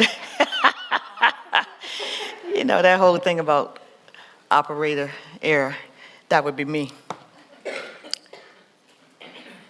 So here we go. How are you all today? Everybody good? Can we just give Allison another hand for that presentation? I tell you what, I did not become a dementia friend until I came here to, I guess, for the first time. That was like so cool being able to have that designation. And I'm actually going to, at some point, see the real Dementia Village, in Europe. I can't wait to do that. I'll tell you why I'm going to do that in just a little bit. And, I love coming here. I love this church. I love this work. This is the work that I was born to do. The only thing I hate, this disease, with a passion. And so, it's interesting. The number one question I get, and I know you have note cards out there, but the number one question I get all the time is, why do you speak about joy for such a horrible disease? I mean, those two words, it's interesting. Because, when they progress through the disease and they start to use words, as Allison demonstrated for us, sometimes inappropriate words or the wrong word. Somebody actually asked me, do you refer to the joy? Did you do that by mistake? And I was like, no. Purposely, I decided we had to have joy. And, the main reason I did that is because the woman you're looking at in that photo, that's my mom. And we decided, we would kind of build love every day. And I think everybody remembers, where they were and, when and all that they heard that, horrible word. You're in the beginning stages of dementia. That's how we heard it. And instantly, my mother looks terrified. Who wouldn't be terrified? Because you don't know what's coming. I'm one of those people, I'm really organized. I have a plan for stuff, and there's no plan because everybody's progression through this horrible thing is so different. So, when he says dementia, my mom looks at me and she says, that's bad, isn't it? You say to that. Well, it's bad, but, So I said, there are worse things, and I'll never forget that quote, what's worse than not being able to remember anything or anyone? How do you answer that? You don't really, but here's what I promised her. I promised her that, even though I had no idea how this journey was going to go for us, the one thing I did know that I could control was that I would bring at least some joy to every day. Piece of joy every day. And for 16 years, from May of 2006 until she died on January 31st of 2022. I did that. Or as the kids on TikTok say, I understood the assignment. There's a lot of these little videos like they understood the assignment. So I understood the assignment, and for 16 years I tried to do that. One of the things I love about AARP, I love a lot of things about AARP, but one of the things I love about them and learned about this crazy disease right away was to go to their caregiver story section. And they give all of their caregivers a name. Look at the name they gave me. The entertainment director. That's so cool. And everybody thinks, yeah, that's you, girl. That is you. Because I was always, I don't care what was happening, I was always going to have some kind of activity in my mother's hands. I didn't care what it was, right? We were going to be doing something other than the alternative. And what's the alternative? That blank stare. You know it? Hate it. It looks like the person that you know and love isn't there. It looks like they're looking right through you. That blank stare was going to do me in. Just going to do me in. So I'm happy with that entertainment director thing. It's actually kind of cool when you really think about it. It's like, yeah, and it just, if you can't read what it says, a daughter makes sure her mother stays active and engaged despite the dementia. And I added a whole lot of joy in that too. So that's where we, got that and where we're going. All right, so what are we going to do in this hour? Please don't feel like you're back in kindergarten. Remember show and tell? We're going to do some show and tell up in here today. So, and it's funny because the thing, I didn't hate COVID, and I did. But one of the things I learned how to do really quickly was to sort of adapt. And so I wrote this presentation in like 7 days from the time of the COVID lockdown. And why did I do that? Because every time I speak, I give out my cell phone number. And the day that all of the adult day programs closed, my phone started to ring like you would not believe. People are like, see, that's what you get for giving out your cell phone number. And so, but I was talking to all of these hundreds of people, and I ended up quitting my job. I was a 40-year security professional. For the last 12 years, I was with USCIS, that is Homeland Security's immigration. And I was a trainer, always been a trainer. And I ended up quitting my job because so many people were calling. My boss kept saying, you don't have to quit. You do more in a day than most people do, in a week. And whether or not that was true, it's kind of irrelevant. It became an ethical issue for me. When people were calling, they hadn't spent much time at all with their adult parents, and sometimes even their spouse. You used to go on to work, two-income household, you were going to work, or, your time with your parents was a long time ago. So you would, get them up, take them to adult day, and then when you got them in the evening, you would just fix dinner, get them in the shower, get in the bed. That was all. Now you're there for 24 hours with them. What you're supposed to be doing all that time. Just amazing. So we're going to look at some of the things that we did. And the funny thing about this progression of this disease, that I was one of those people. My mother told us when we were kids that whatever you found that works, whatever it is that you're doing, you share it with other people. You don't keep it to yourself. So I started to put us on social media, all the things, good and bad, that my mother was doing so that people could learn from it. Doesn't mean it was going to happen exactly that way for you, but it did give people some insight, like, man, if she's telling that story, that's so humiliating or embarrassing, like the time she pulled up her dress over her head. But I remember when you were little, your parents used to say, make sure you always have on clean underwear in case you get hit by a car. Well, at least she had on those cute little Depends with the flower on it, so at least when she showed all her stuff, she looked good. So that's kind of how you have to, kind of look at that. So I was like, oh my God. And then other people are like, wow, she's sharing that. It can't be that bad. I don't feel so bad about all the crazy things happening to me. And so we just decided to tell our story. Well, the results of that, It's a whole lot of what you see up here. People's like, okay, I'm gonna send you this thing, and you try it out. Let me know how Miss Doris likes it. So Miss Doris has tried probably every activity known to man in the 16 years, and so I'm gonna share some of the successes of that with you. So just ignore all this for right now, and then I'll show it to you as we go by. So what we're gonna do, I'm going to share with you some best practices that we found that really worked, and then we're going to look at each of the early, middle, late stages of what works. But the bottom line for us is there is joy in it. And I took a lot of pictures. There are, I am not kidding you, 56,000 photos on my phone. And a lot of them are with my mom doing all kinds of things.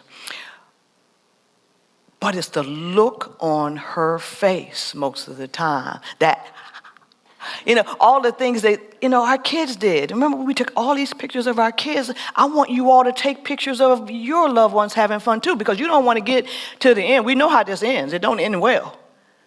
But I want you to be able to look back on, like, look at that. Remember that? Oh, look at her face. And people always say, on LinkedIn, oh, your mom is so cute. Yeah, she was. And we just had such a good time, and I wanted other people to see that. Now, I'm a realist. Every day was not great, but just because, whatever inappropriate thing may have happened, we still could have one moment. I'm only looking for one moment of joy during the day. I'm not, I know every day wasn't, cool and fun and all that, but you cherish those times. And if you have a photo to look back on, or photos to look back on, them doing things they really enjoy, that's worth it. Because this journey is not fun, but it's worth it. All right, so let's start with, how do you select? And before you look, unfortunately, I don't believe I got them a handout, but there is hope. You can take pictures of the screen, and I will, as soon as we are done, I tried doing it when I was sitting in the back. I tried sending the PDF of this that I have, but you will get it. I will send it so that can limit the amount of notes that you take if you're interested in that. So the moments of joy that, I hope you'll be able to get. First thing is, involve the person in the activity decisions that you're making. When you're thinking of things for them to do, it'd be helpful, especially in the beginning stages, if they had a say in that. Wouldn't it be? Independence is huge for them. Do not go out and buy a whole lot of stuff. Certainly don't go and say, Loretta said buy something. Don't do that. Because I'm not going to give you your money back. But, so don't waste money unnecessarily. Let's try things out first. Get a free sample or something before you go and do that. And just kind of see how it works. But the biggest thing I want you to do first is go around the house and see what's already in there. What's in there? If it's in the house, it was probably something they like doing, right? So how can we retrofit it, make it easier, whatever? How can we do that? Now look at that picture. My mother was the most avid reader you probably would ever come by, and you could spend a fortune buying stuff. But she's reading the Women's Right to Vote exhibit brochure and the Rosa Parks thing. All of those were occurring at the Library of Congress. I live right outside Washington, D.C. We are fifth generation Washingtonians, and that was free. She read each of those things probably 500 times. Free. It was the brochure to the thing. She was like, did you know Rosa Parks? No, I didn't know her personally, but I guess she thought I did. But let me tell you about her. But she read it over and over. And again, I say free. So look for free stuff. They will spend hours with the free stuff, right? Because, as these things change, what's that last thing say? Remember, what works today may not work tomorrow. But don't throw it away either. Because 2 weeks from now, they might love it. Put it down, especially if they are frustrated, and throw it on the ground. Don't pick it up and throw it away. Just pick it up and put it in the closet. Or pick it up and put it somewhere that's not going to lead to that frustration thing. But hold on to it. I wish I had counted the hours that she did the Rosa Parks thing especially. And then the right to vote, she said, I can vote now. You've been able to vote for 70 years, but okay. Whatever you say, that's so fabulous. So that's the first thing. This is hysterical. I'm going to just tell you. This is the holiday festivity luncheon that the group home threw every year, where she lived. And you're always worried about taking them out. Now, oh, Lord, how they going to behave today? Are they going to have one of these outbursts? Maybe I shouldn't go. But it was free. You could bring 5 or 6 family members to the thing. And look at that. They had a little band. These children played their little hearts out. And I was so worried about how Miss Doris was going to do, because at the time, Miss Doris was reading everything out loud. And I do mean everything. So every time we went to CVS, kaopectate for diarrhea. That's the fastest way to clear aisle. You're like, shh.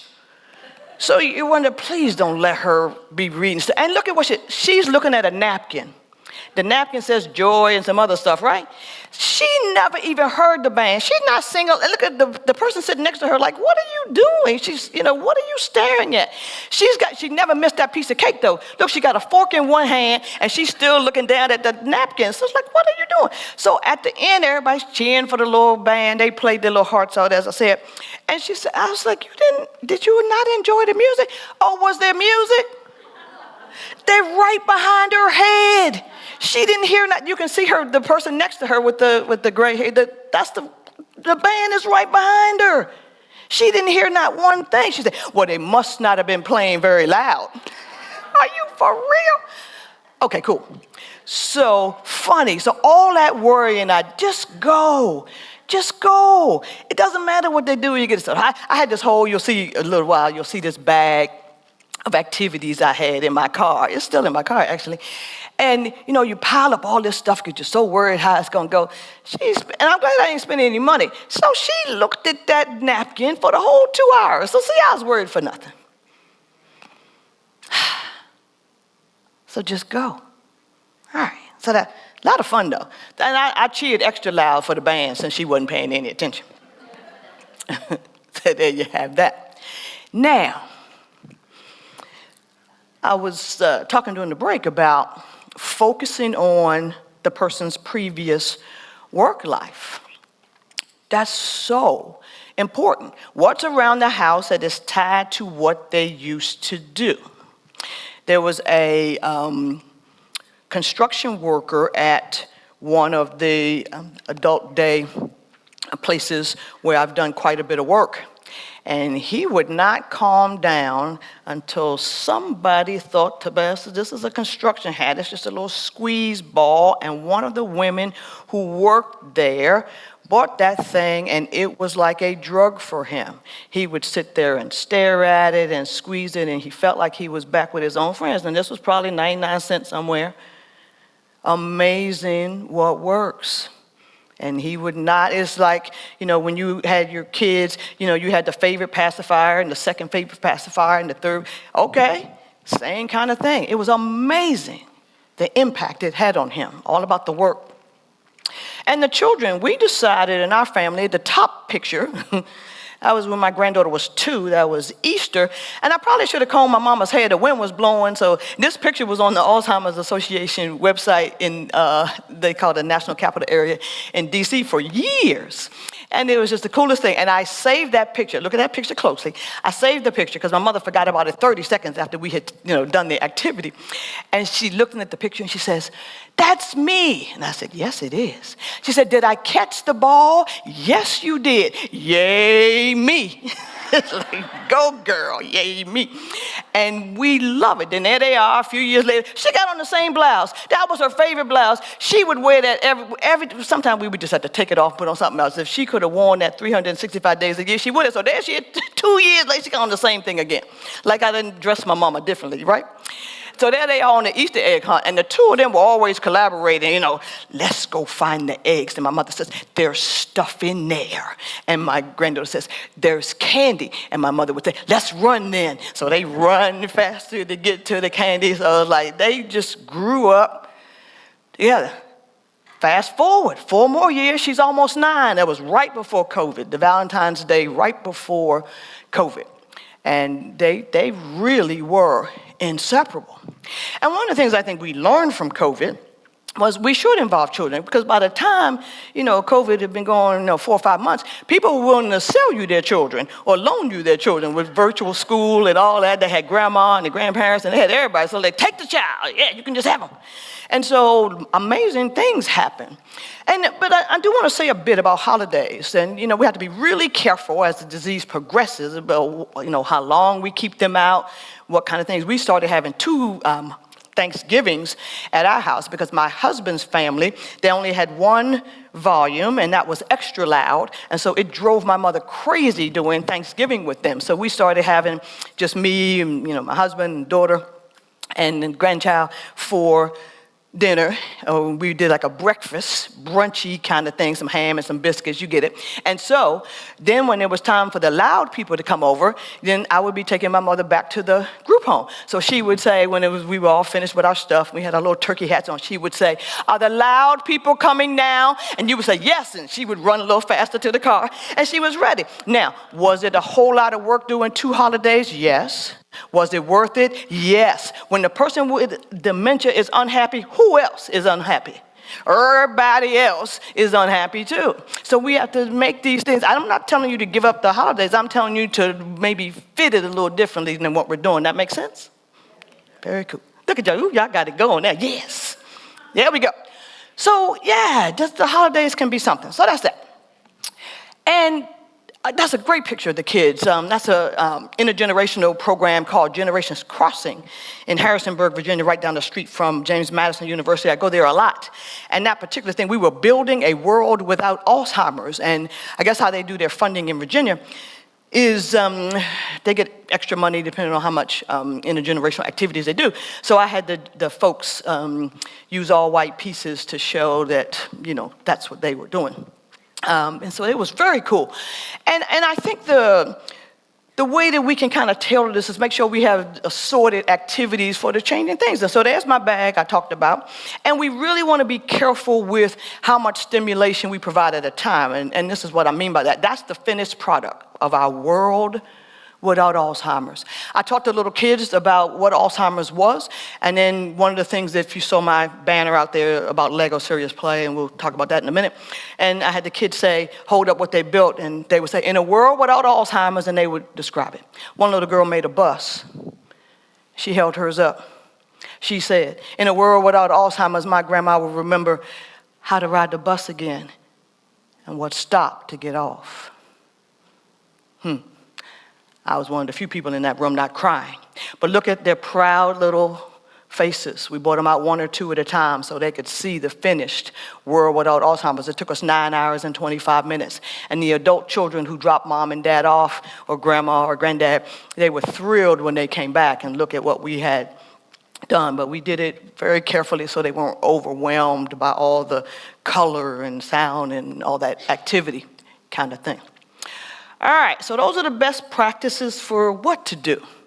Now, what about supervising it? Overseeing it kind of thing. So right behind that, in that picture behind my mother's head, is a clock. It says 3:30 p.m.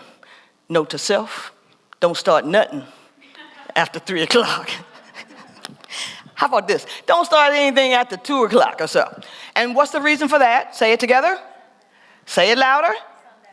How many, does everybody here know what sundowning is? There are a couple of heads nodding. Okay, all right. So if those of you who don't, and maybe online who don't know what sundowning is, it's exactly as it sounds. As the sun starts to set every day, the behavior starts to go downhill too. So imagine a 2-year-old without a nap. Get it? So I would tell people, if you go, "Oh, we're going to go see Doris." Okay, good. You try to go before noonish kind of thing. Then they would call me. "Oh, I went to see Doris. She took all her clothes off." "Well, what time did you go?" "I think it was 4 o'clock. Did I tell you not to go?" Don't be trying to hold me accountable for her behavior when you went at a time I told you not to go. So don't start nothing after that. Help them get the activity started. What does it not say? Do not do the activity for them. As I like to tell people, it ain't about you. So do not do it for them. But I loved Allison's example earlier about, breaking things down, into steps. When you say, go over here and take that folder and put it in that drawer over there, they're like, what? So break it down into steps. I love that part about the toothpaste thing. What do you do first? What are the steps to brushing your teeth? So whenever I did an activity, I had a big card that I put on a little stand or whatever on the table wherever we were, and it had a 1 and a 2, and she would read it. 1, take up box. She would get the box. This is the box. And I said, yes. And then 2, she would do whatever number 2 said do. It took a while, but we got there. So don't do it for them. And do not criticize or correct. No, mama, that is not how you do it. Again, ain't about you. This is about them having some joy and some fun. And so it's just all about doing the stuff, not really what it's going to look like at the end, kind of thing. So that's some of the supervising kind of thing. I love that picture. That picture was in the Washington Post in 2016, and the photographer who took that said, wow, your mother comes right back the moment you, and Allison talked about it, get on their level. The moment you do that and look, they see you, you see them. And I waited until she connected with me, then I talk. And not before that. That 20 seconds really was long. I think you counted a little too long, but yeah. That 20 seconds was to die. I was sitting in the back thinking, please, when is the 20 seconds going to be over? But think of what they're going through, though, if we're thinking that. So, love that picture. And this is one of my favorite pictures. This picture almost makes me cry. This is one of my neighbors. Big controversy in my neighborhood. That gentleman with the lawnmower owned one of the largest landscape companies in the county. I live in Prince George's County, Maryland. And as soon as the dementia, was diagnosed, 4 of his 5 children want to just hide him in the corner and put Dad down. Don't let him touch anything. And the first time he fell because he was in the garage trying to get they had hung the lawnmower up. He's trying to get the thing down and ends up falling down and really hurting himself. That is the youngest child.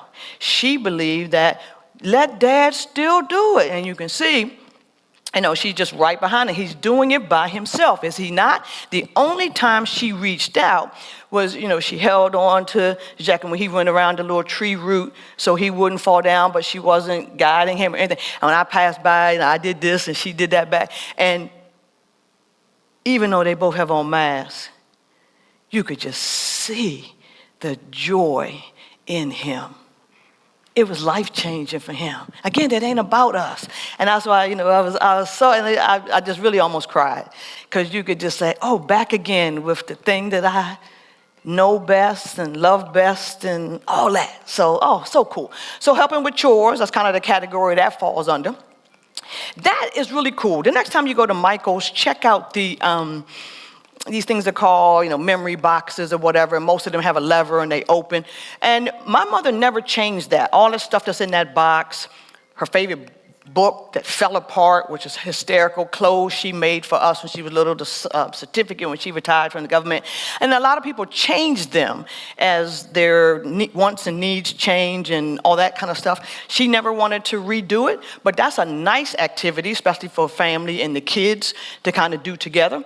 Things that they're really proud of, a baseball card or whatever's important to them. Those storage boxes are good. I was going to bring the real deal with me today, but it's real wood and it's, real glass. So I didn't. You just have to take my word for it that it's really pretty cool. And the crafts, this is cool. They always had tea parties and everything at the group home. So all the residents would make the centerpieces and all that. There's the activity director of the group home standing in the background. Again, supervising, but she ain't doing it. She's just standing there watching. And the centerpieces were fabulous. She never said, that's not where that leaf goes. Who cares where the leaf goes? It's going to go in the middle of the table. Nobody cares. And so, awesome. Look at how proud. My mother's so proud. Her and the other lady, Miss Helen, they doing their little thing. It's fabulous. Fabulous. So arts and crafts. We were coloring. That probably is Easter or somewhere close to that. Coloring was one of her favorite things. We had to change how we colored as that progresses, and you'll see that a little bit later. Now, exercise. How we knew something was wrong with my mother was her favorite activity was not only exercise, but Tai Chi in particular.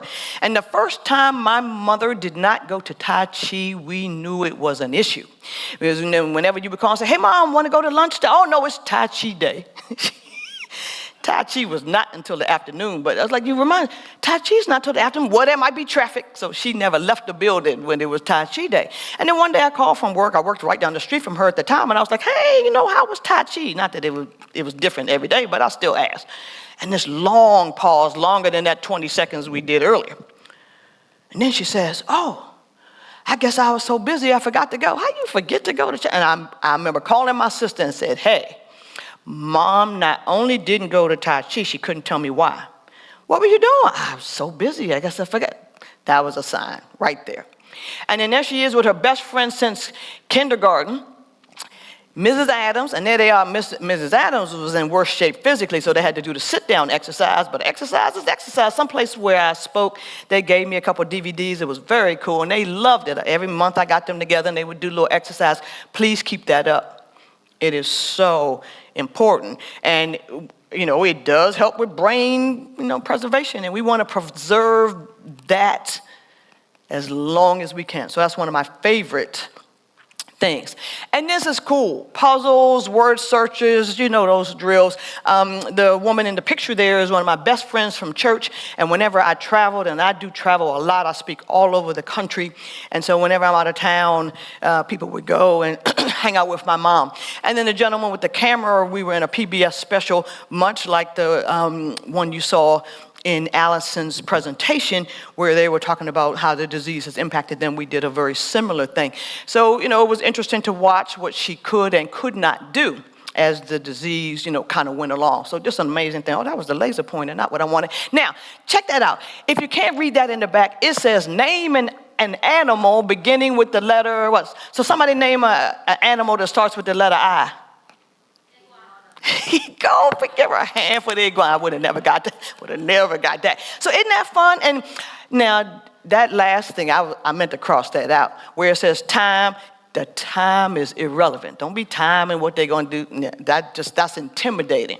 But there are all kinds of little cool games like that. Now the word search at the top, my mother loved word searches, but they started to really frustrate her. Too small a print.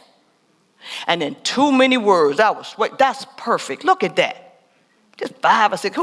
I can do that. But she loved it. So just kind of narrow it. Look, my granddaughter and her had a ball with them naming the animal. And the whole book is different. Name this, starting with that letter. And it really kept my mom sharp for a while. That's the cool thing. And again, it's interesting in terms of how we do stuff, finding stuff that's not a cross between, two juvenile. I call it the sweet spot, and I think there's a slide that says that. Now, these tangram puzzles, these are very interesting. I did not bring one today. I do have a wood thing I'll show you in a second. But those men love those, typically, particularly men who have done some sort of, design or architectural or scientists. They love how those geometric shapes work together.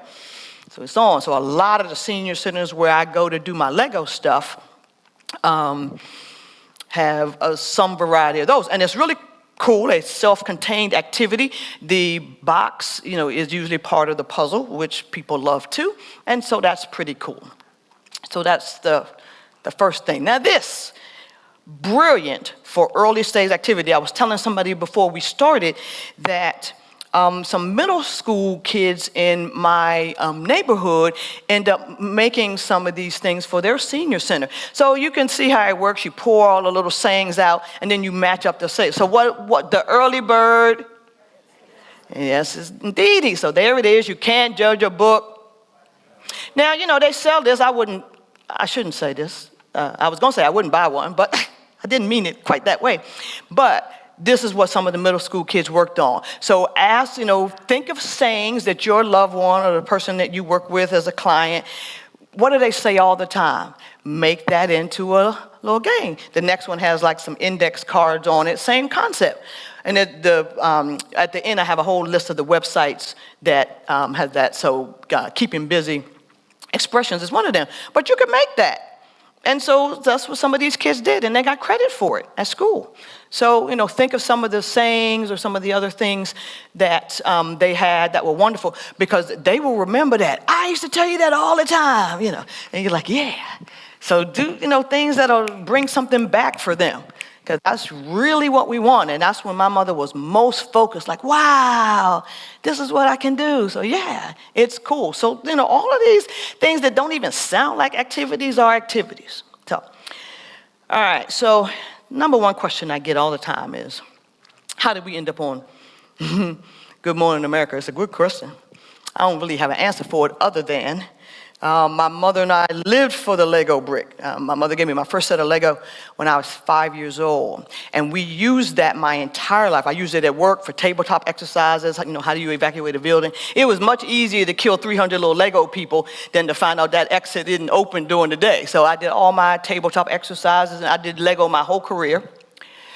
And then it just continued for me and my mom, and it was how we communicated. When my mother forgot who I was in 2014, my name for the last 7 years of her life was Very Nice Person. That was my name. How cool is that? It's pretty cool. People are like, oh, y'all look so sad. Don't look sad. Because, I tell people all the time, oh, I can't believe she called you Very Nice Person. But yeah, it was cool. It was cool because I had friends whose parents called them a whole lot of stuff other than Very Nice Person. So you get the gist. That was the lesser of evils. But somehow, Robin Roberts does this thing, has a series called Thriver Thursday, and it's about people who overcome things. And so people were fascinated that whenever we got the Lego bricks out, my mother would come back to life. Back to life.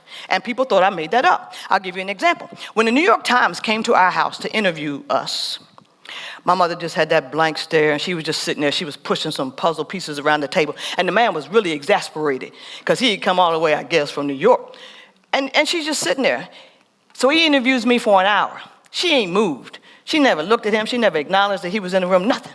So finally he says, in total exasperation, all right, let me see the Lego bricks.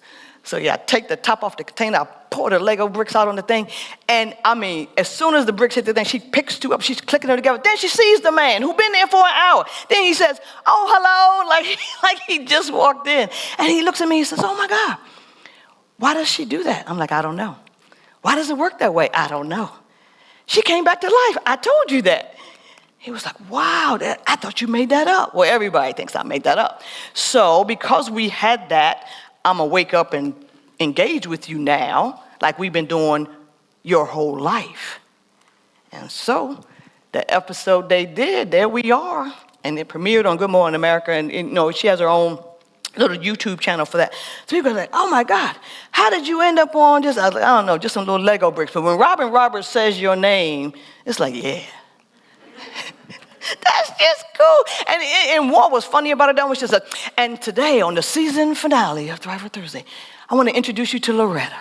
And I look around like, who's Loretta? That's me. It was like, it was so cool. Like, oh. And so after that, my Lego business really kind of took off. People were calling me from all over the world. Lego headquarters is in Denmark, by the way, if you don't know that.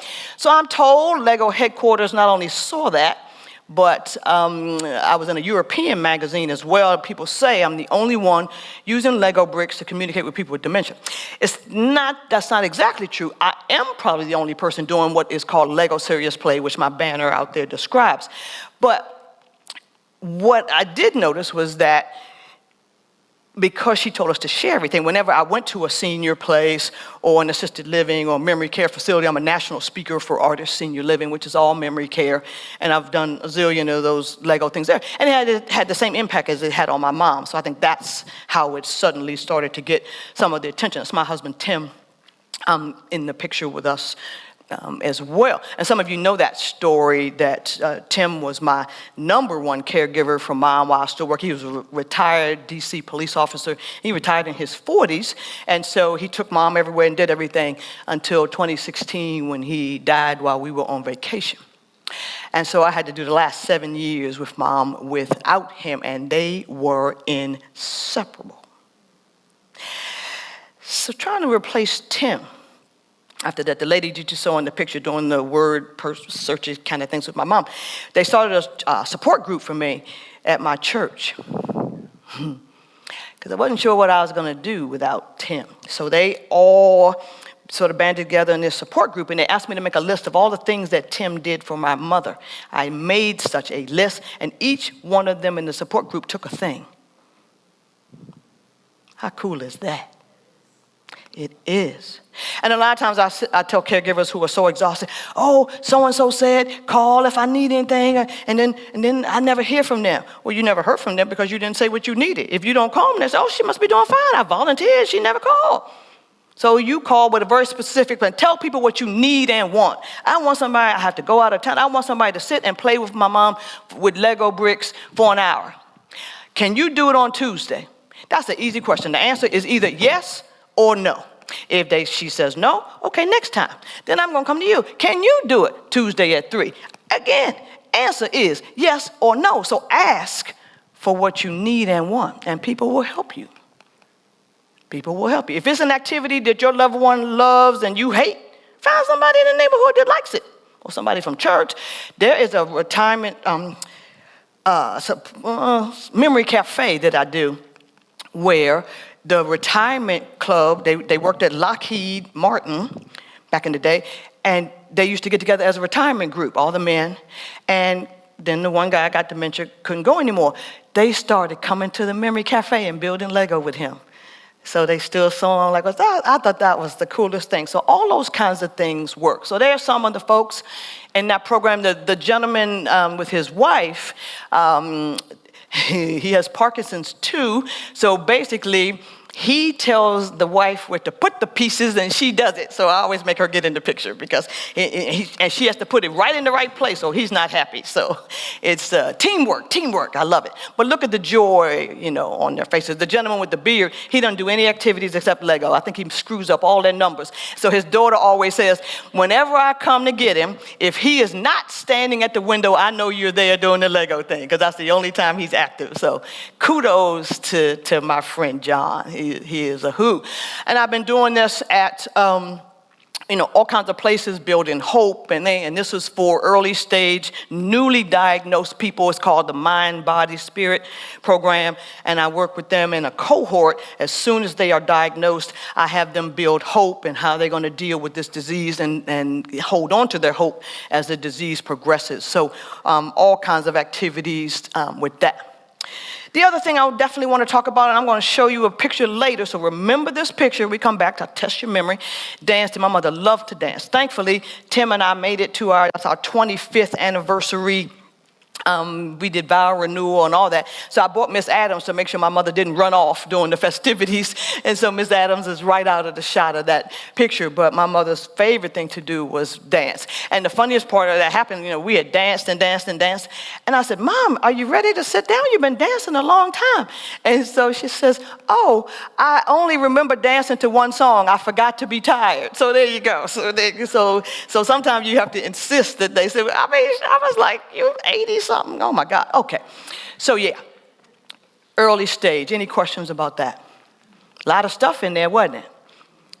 Anything goes, early stage. So what happens in the middle? Middle's a lot more challenging. They get frustrated a lot more easily, but you stick to some of the things that they know. I loved it. I got here this morning and had this wonderful conversation about the Western Channel. Where's the lady who left her husband home with a friend watching the Western Channel? There you are. I loved it. Y'all, turn on the Western Channel. It's a thing. And they just sit there all day and do that. Well, in my mother's case, it wasn't the Western Channel. It was musical. I told y'all don't spend a lot of money. I spent $400 buying every musical known to man. She knew all the songs and everything, and they played it all the time at the group home. And when I spoke in Vienna, Austria, and then we took the train to Switzerland. What was funny is that we went on the Sound of Music tour. So I sent her the pictures from Switzerland, and so she says, oh, you met all the Sound of Music people. Yeah, they're all dead, but okay, sure. Sure, girl. Yes, I met them. The things you do for your parents. And then we had this hike through the Swiss Alps, like we really knew how to hike, but okay. Jesus, I ain't never gonna forget that. Okay. And so, fidget toys, I made things that I glued together. that were, Lego pieces and stuff, and there's things you can match, and all that. Just really a lot of fun. I really like this. Men tend to really like this too. I'm not sure why, if it's a geometric thing. I'm qualifying men and women because one of the things that one of the memory cafes I do, they have an activity on every table. And here's what I love about it. The people, as they file in, they get to sit at the table and do what they want to do. There is even a table with nothing. If they want to sit and do nothing, they sit there. So I am working with all the folks with dementia, and everybody that brought them there is sitting over here having normal conversation, having lunch and all that. I spend an hour with them. They have an hour to catch their breath. Then I put them back together, and they build things together. And that's what they call Memory Cafe. So that's cool. So all of those things are really neat. There's the domino thing. I don't know why my mother was able to do that, in the middle. She has some really good cognitive, but I think she just matched up the numbers. She certainly didn't know how to play dominoes, but that was really cool. This was one of the favorite things my mother and my granddaughter did together. My mom was pretty good at it too, for much longer than she should have been. But we started doing this early on. So you pick up a peg, and there are colors to it. And they like this because it's wood, never mind. So you see a white piece here, and then you try to remember where another white piece was. That's green. I certainly didn't win that. So you roll the dice and you do the little thing. But she and my granddaughter spent hours playing with it. The wooden mazes are also very popular. And again, you don't want anything, and a lot of kids don't have that, so it does remind that. So the reason why that doesn't fall into the childish categories in some of their mind is because they were used to playing with wooden things. And so, again, it's just about finding that sweet spot between, what's good. I didn't do any of the wire things for my mom. A lot of the engineers, electricians, kind of like that. You have to be really careful with that, though, because they do have some really dangerous, in my mind, ends of that. They're little straight pin kind of things. And so I probably wouldn't have done that for her, but there are lots of people that like them, so I went on and put that in. But those are really, I did make a maze for my mom, but I made it out of Lego. And she absolutely loved it. Now, if you want to take away anything from this presentation, take away this. They like to paint, but you don't want all the mess. It is called aqua paint. Paintbrush, water. You start in the little blank space. There's that green, and when it starts to dry, whoop, it goes away. That is the coolest thing ever. So they paint it over and over and over like it's the first time they've ever done it. It is so cool. And look, they have all the old time things and all that, which was really cool. There's the old time phonograph and the TV. But then, a couple years ago, in the midst of COVID, they came out with some really beautiful ones. Look at that. There's more birds now. There's more artsy stuff. So aqua paint is a thing. It's a great thing because there's no mess, no way to screw that up, because even if they knock the cup of water over, it's just water. You just get a paper towel like anything else. I absolutely worship that thing. So cool. Really cool. So, aqua paint. Very cool. Oh, yeah. This thing, I was like, my mother won't like that. This thing is a thing. Dot art. Look at how fat these are. It has little slots for your little fingers.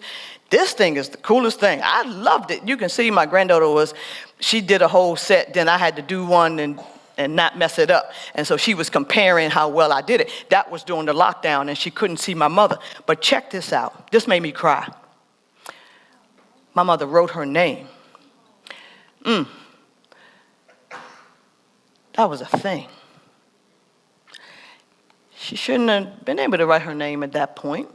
She still knew what her name. She didn't know what her last name was at that point. That's why I used my whole name, Loretta Woodward-Vini. And so she didn't know that her name was Darce Woodward, but she certainly knew her name. It took her an hour and 42 minutes to do that. But she did a D. Oh. Ira, and she showed it to everybody that came by. She was so proud of that thing. Remember when we were little and our parents put all the ugly things we did on the fridge? When I go places, I make people hang up the Lego stuff in the hallway, the one with all the people in it. At Artist, there's a long hallway between the dining room and the residences. I made them put the Lego art on the wall. It's a thing.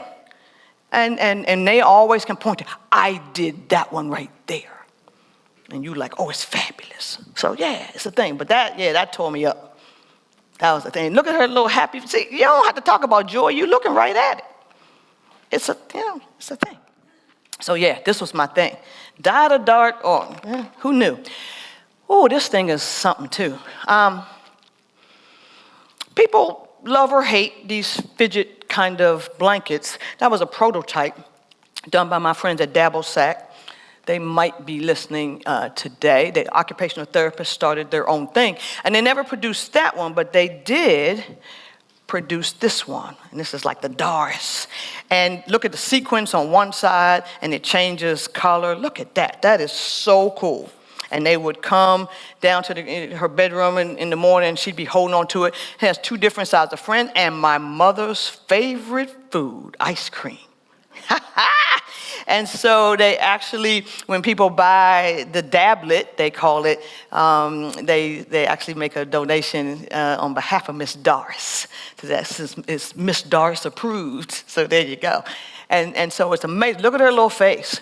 She loved how it had one thing on one side and then the sequence on the other. She was mesmerized by the changing color of the sequence. But try different things. Try to make your own prototype.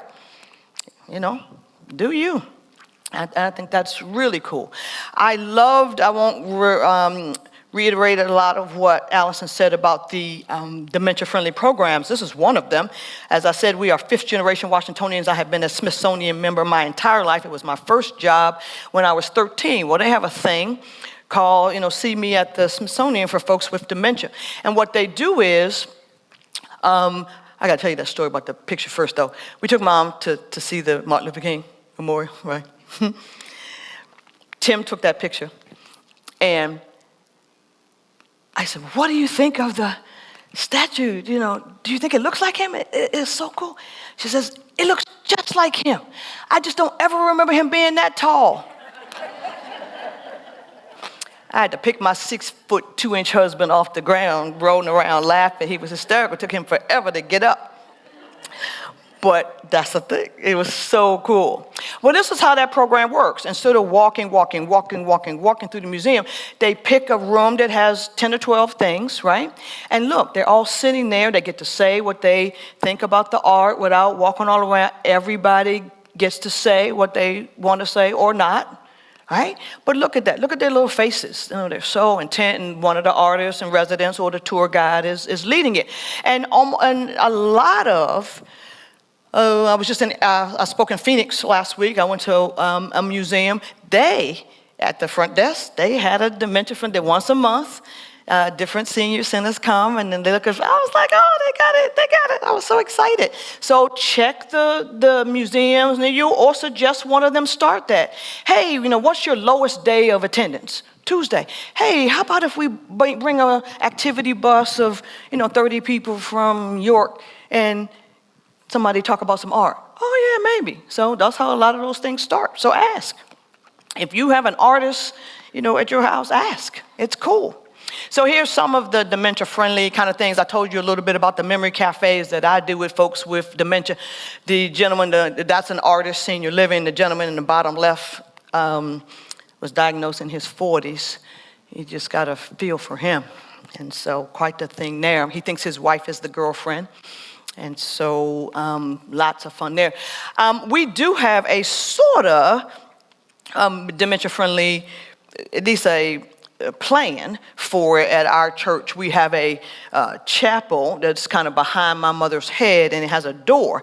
And so some weeks, you go this Sunday and sit with everybody that has dementia. And that way, because it's behind everybody else and it has a door that closes, when they get up and wander around or, God forbid, take the clothes off or something, nobody sees it except, who's in the room with them. And then next Sunday, I'll go in there and then you go sit. And you can hear the whole service. There's speakers in there, so you're not missing a thing other than seeing the people. They can still sing along with the songs and everything.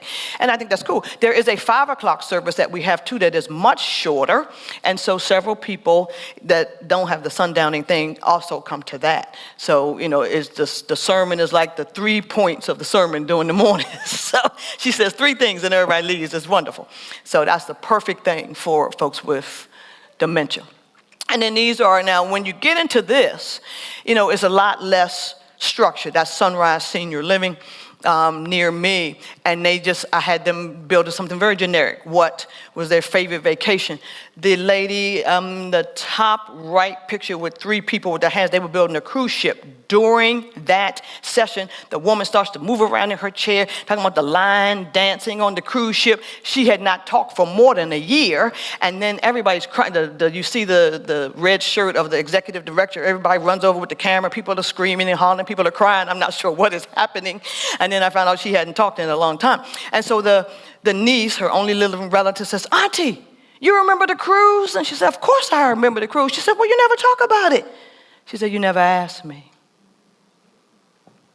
Don't sleep on them. They still in there. You just got to go get it. And that's the thing. So that's some of the art I told you I hung up. And look at the one on the top right under August 2018. That, if you know anything about Lego, that piece is upside down, is it not? It is. So I make a comment. It don't take much to excite me. So I'm like, "Wow, look at yours. Oh my gosh, it's upside down. This is so cool." The woman looks at me like, "Well, of course it's upside down. It's just like my brain." She taught physics at the University of Maryland for more than 30 years, and she clearly understood that something in her brain had disconnected. Again, they still in there, y'all. Just got to go get it. How about that? And she was looking at me, "Well, why? That's the only way it could be." As though she's so exasperated with me. It was like the coolest thing. So I like that I put that stuff up. I was like, look at them pieces of art. That's artwork there.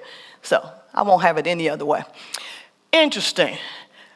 Met Wanda and Fred at did a Kaiser thing in my neighborhood for the first time ever. And met Wanda and Fred, and she said, "Loretta, I need 5 minutes. He follows me everywhere. I can't leave him alone for 5 minutes. You think the Lego thing will work?" I said, "I don't know." I said, I gotta go out of town next week." I said, "But I'll come to your house and see." She's like, "You'll come to my house?" I'm like, "Sure, why wouldn't I?" I show up with some Lego bricks. She's like, "I don't think he done sit still for 5 minutes." I took the first picture at 9:59 actually. An hour and 22 minutes later, he's still sitting there, building all kinds of stuff. When I had to go do another memory cafe, so I jump in my car and leave, she stays out talking to the neighbors for 20 more minutes. So he did that Lego thing for 2 hours and 20 minutes, and he had a couple of very profound things. See how he has all the black pieces together? During that time, he told a story about how when he was in the military, all of the African Americans were, like in one section, and how badly they were treated and how much it hurt. And you could just hear his voice. He said, "It was painful." And then just like that, it was gone. He went on talking about, he happily lined them all up and everything. But, amazing. And then I gave her a set too, and she said, "This is the most relaxed I've been in a while." She sent me some pictures while I was gone of all the stuff he's doing. Now, is it going to have that impact? I don't know. But try stuff and see what happens. What can go wrong? And then JK House of Grace is also near my thing.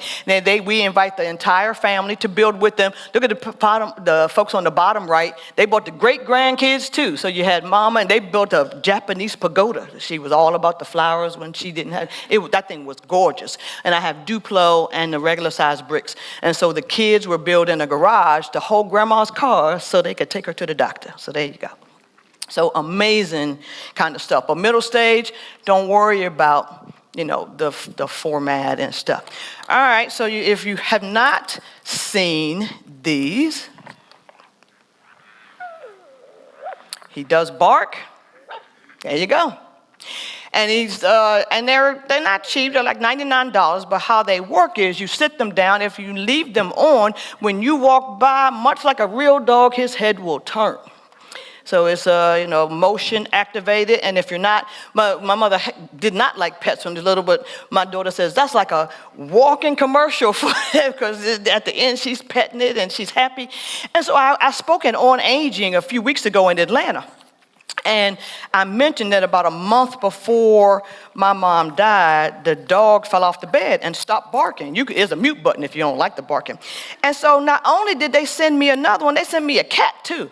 And the cat rolls over. The cat does a whole lot more than the dog. And it meows, and then it rolls over and his paws move. I'm like, oh. Now, and he's still barking, of course. And this, nobody has seen this. This is for the walker. It comes with a little thing. You attach it to the walker. So they're going up and down in the senior home. Beep, beep, beep, beep, beep, beep, and this works the same. It is like the coolest thing ever. I love these things. And they all think, look at the cat. Look. I'm like, what you doing? It'll come back, I think, but I ain't sure. Anyway. So as you can see, they all think they're real. So whenever I would give it to my mom, she would say, he's not going to pee on me, is he? He's like, no, I just took him out. So if you ever go to the nursing home and they all lined up on the counter, that's why they out for a walk. So you know. See, you ain't know you were going to have this much fun, did you? But look, I'm going to just leave that right there. But yeah, it's crazy good. And, so some people say, oh, it's kind of controversial. It just depends on what you're doing. But the babies, same kind of thing. There have been situations where they've had to take them from the person because they got upset because they wouldn't eat.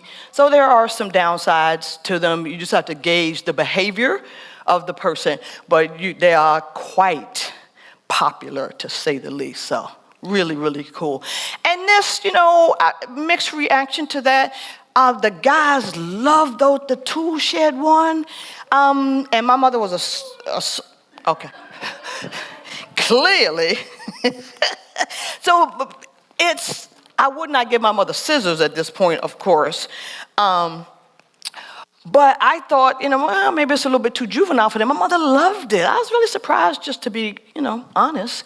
But it was cool. It worked, really well. And like I said, the men, you certainly don't want people hurting themselves with any, saw or hammer or anything. So it's just a magnetic thing, but they really love it. But some people say, oh, that's too childish. But again, try it out. Borrow it. There's the library near me, they have some of those you can check out, which I think is really cool. Really cool. Now, this is my mother's favorite book, her yearbook, and she understood and knew everybody in the book well after she forgot what my name was. And this was a really funny story about the New York Times guy. He asked my mother to, name some of the people in the book, and this was her favorite club, the Spanish club. And so she names all of the 13 girls in that picture and one boy in the back. And my mother's on the front row and with the black sweater on the right with the plaid skirt. Well, she's holding some maracas. So she's naming all the girls and stuff. So then the photographer says, well, who's that boy in the back? You didn't name the boy. She's like, I don't know. I don't know why he was even in the picture. I didn't know him. He said, that's so weird. You knew everybody else, named everybody else. No, I didn't know him. Okay, well, this is what I call selective dementia. It happens. But she knew that man for at least a minute because that boy is my father. So she just wiped him on out of our lives and forgot all about him that marriage wasn't horrible, but it wasn't, but she just shut him right out the picture. But I'm here, so there you have it. Very cool. So love, love, love. Look at that little face. We always had a ball with that yearbook.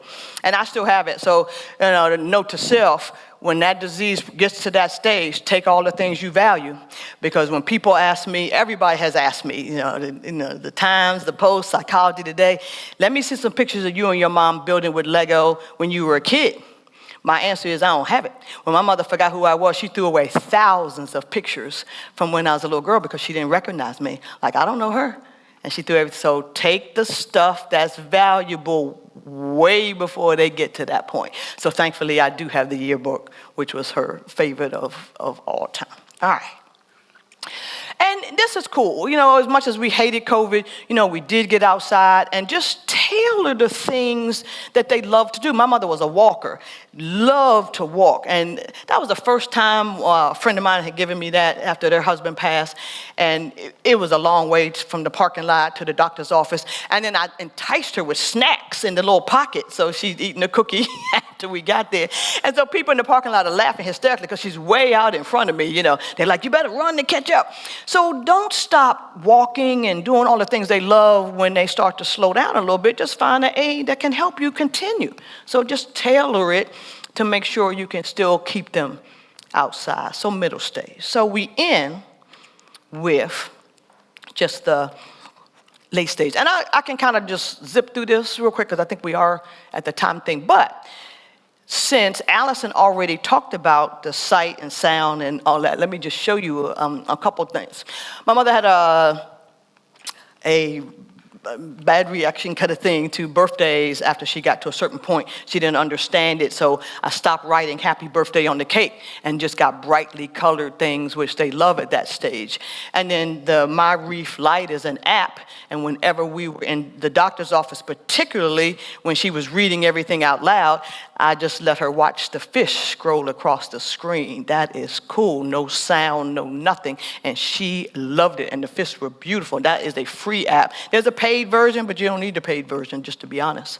So that, you know, this game, I was going to play this game with you, but please write this down. It's called We See, and it was just yes, yes in French and Spanish, but it's a connections game. And so when we were waiting for a virtual visit in that picture, and so I picked her favorite ones. There's the one on the bottom right, it's an ice cream cone on the ground. And every time she saw that picture, she would say, oh no, because ice cream was her favorite thing. So she understood it wasn't supposed to be on the ground. There they are, the two of them. She's now 11.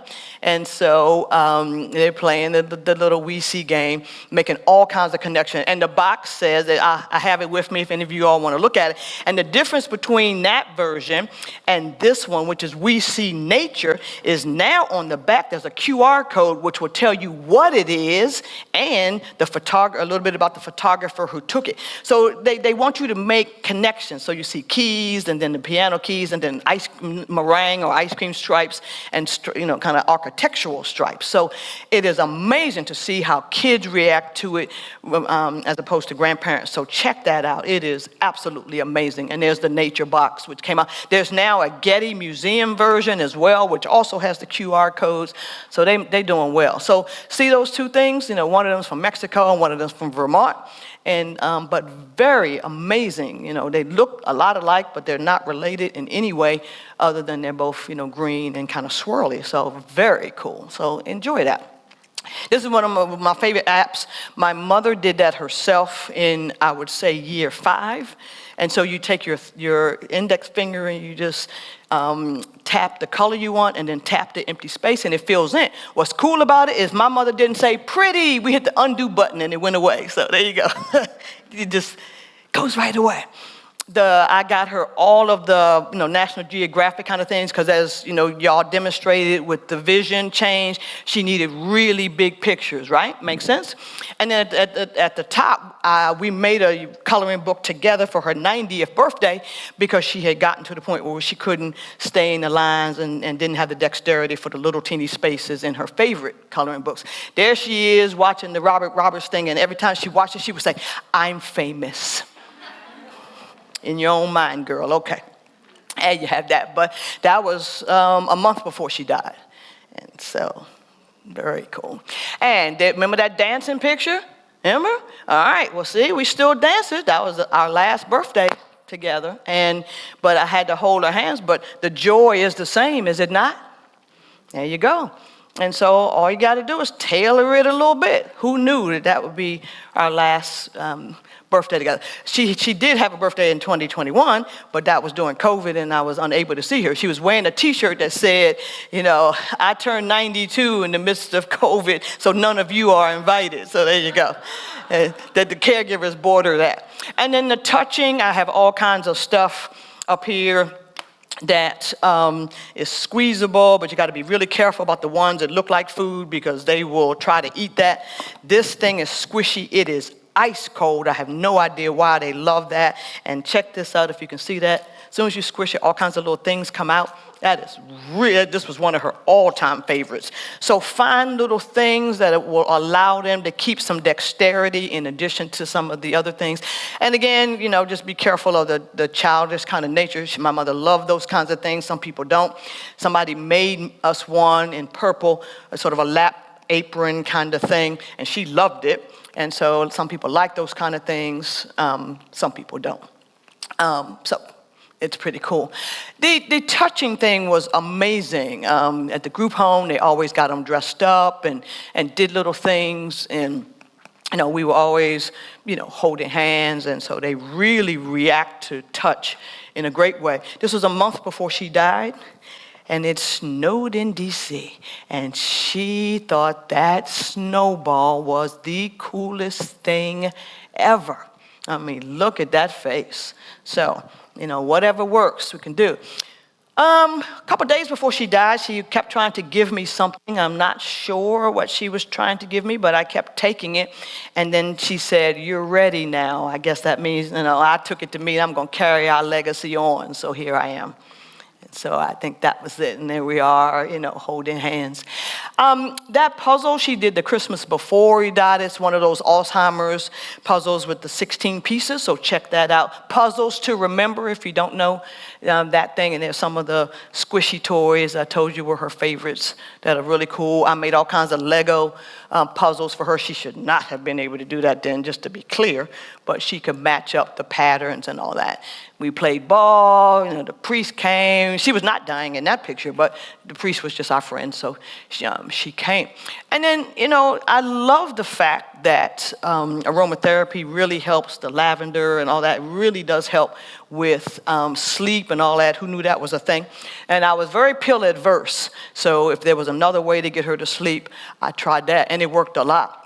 Be very careful about the thing they like to eat. Like I said, do not have anything like this around. They're going to bite that and think that everything is food.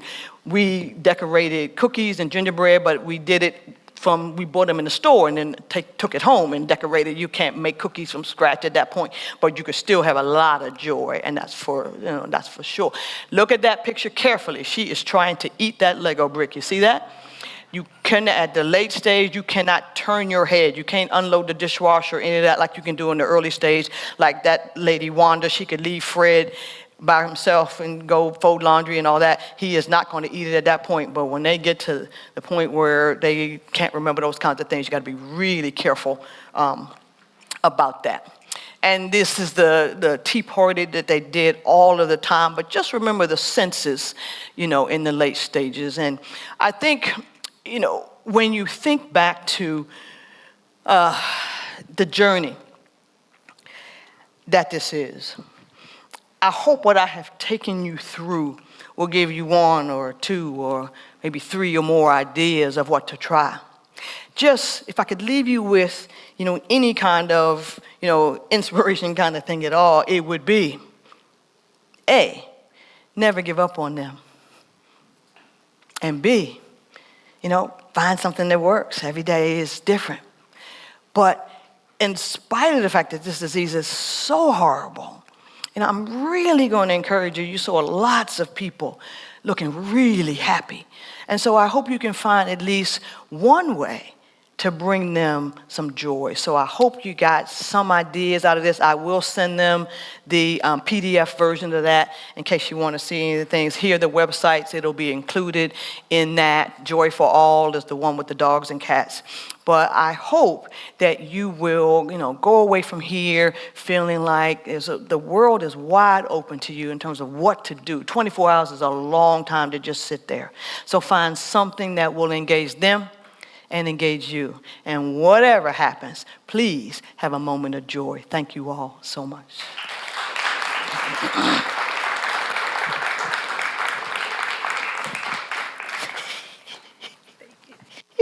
Go, I'll grab all my stuff. Okay. Did I not tell you wouldn't be disappointed, right? Isn't she wonderful? Give her another round of hand, please. Okay, our partners, as I'm talking, I'm going to ask our partners to come forward. we're going to move into the panel right away. And panel, we have Loretta. I'm going to put you at the hot seat right there at the end. You got the hot seat. Hey, I'm Dr. Hey, Michelle, can you help? Does anybody have any more questions? If you have any questions on cards, and maybe Michelle, I'm sorry to put you on the spot, but maybe you can go around and give me any more cards while our partners come up and find your name. You have assigned seats today. So, once again, I want to thank our community partners for being here, for helping us to support this event and to be here to answer questions. This is your time now to answer questions, and you might find out more answers than the questions that you even didn't know that you had. We have a lot of great stuff that's coming up, and I got a lot of great questions. Thank you, Michelle.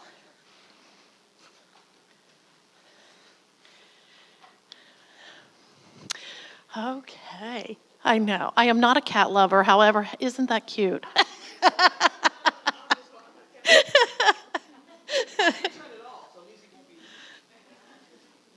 Okay.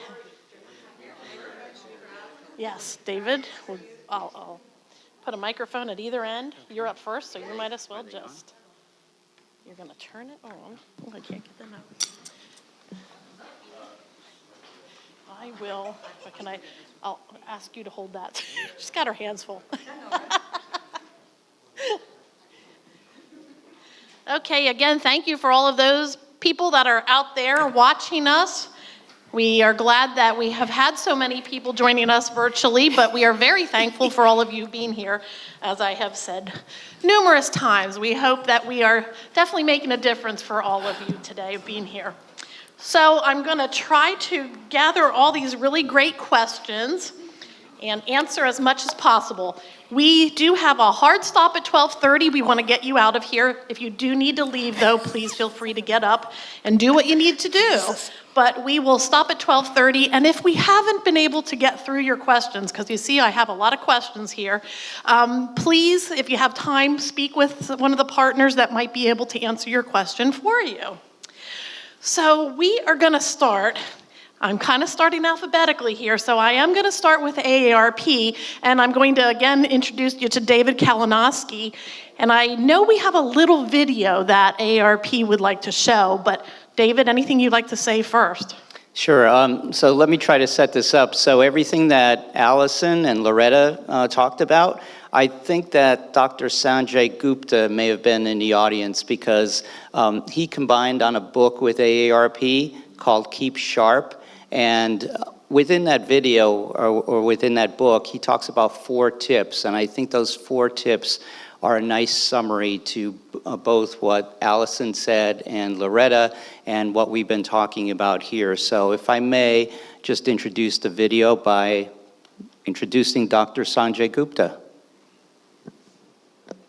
Hey, I'm Dr. Sanjay Gupta, and these are AARP's top tips on caring for someone with dementia from my new AARP-supported book, Keep Sharp. A diagnosis of Alzheimer's disease or dementia is life-changing, but life doesn't stop there. With the right support, many patients can thrive for years after diagnosis, and some can live another 20 years or more. Here are 4 tips on where to start. First, meet people with dementia where they are and treat them with dignity. For instance, if the person you are caring for asks for dinner because she forgot she already ate, just ask her if she's hungry without trying to force her to recall an experience that is no longer retrievable in her brain. You don't want to correct people with dementia.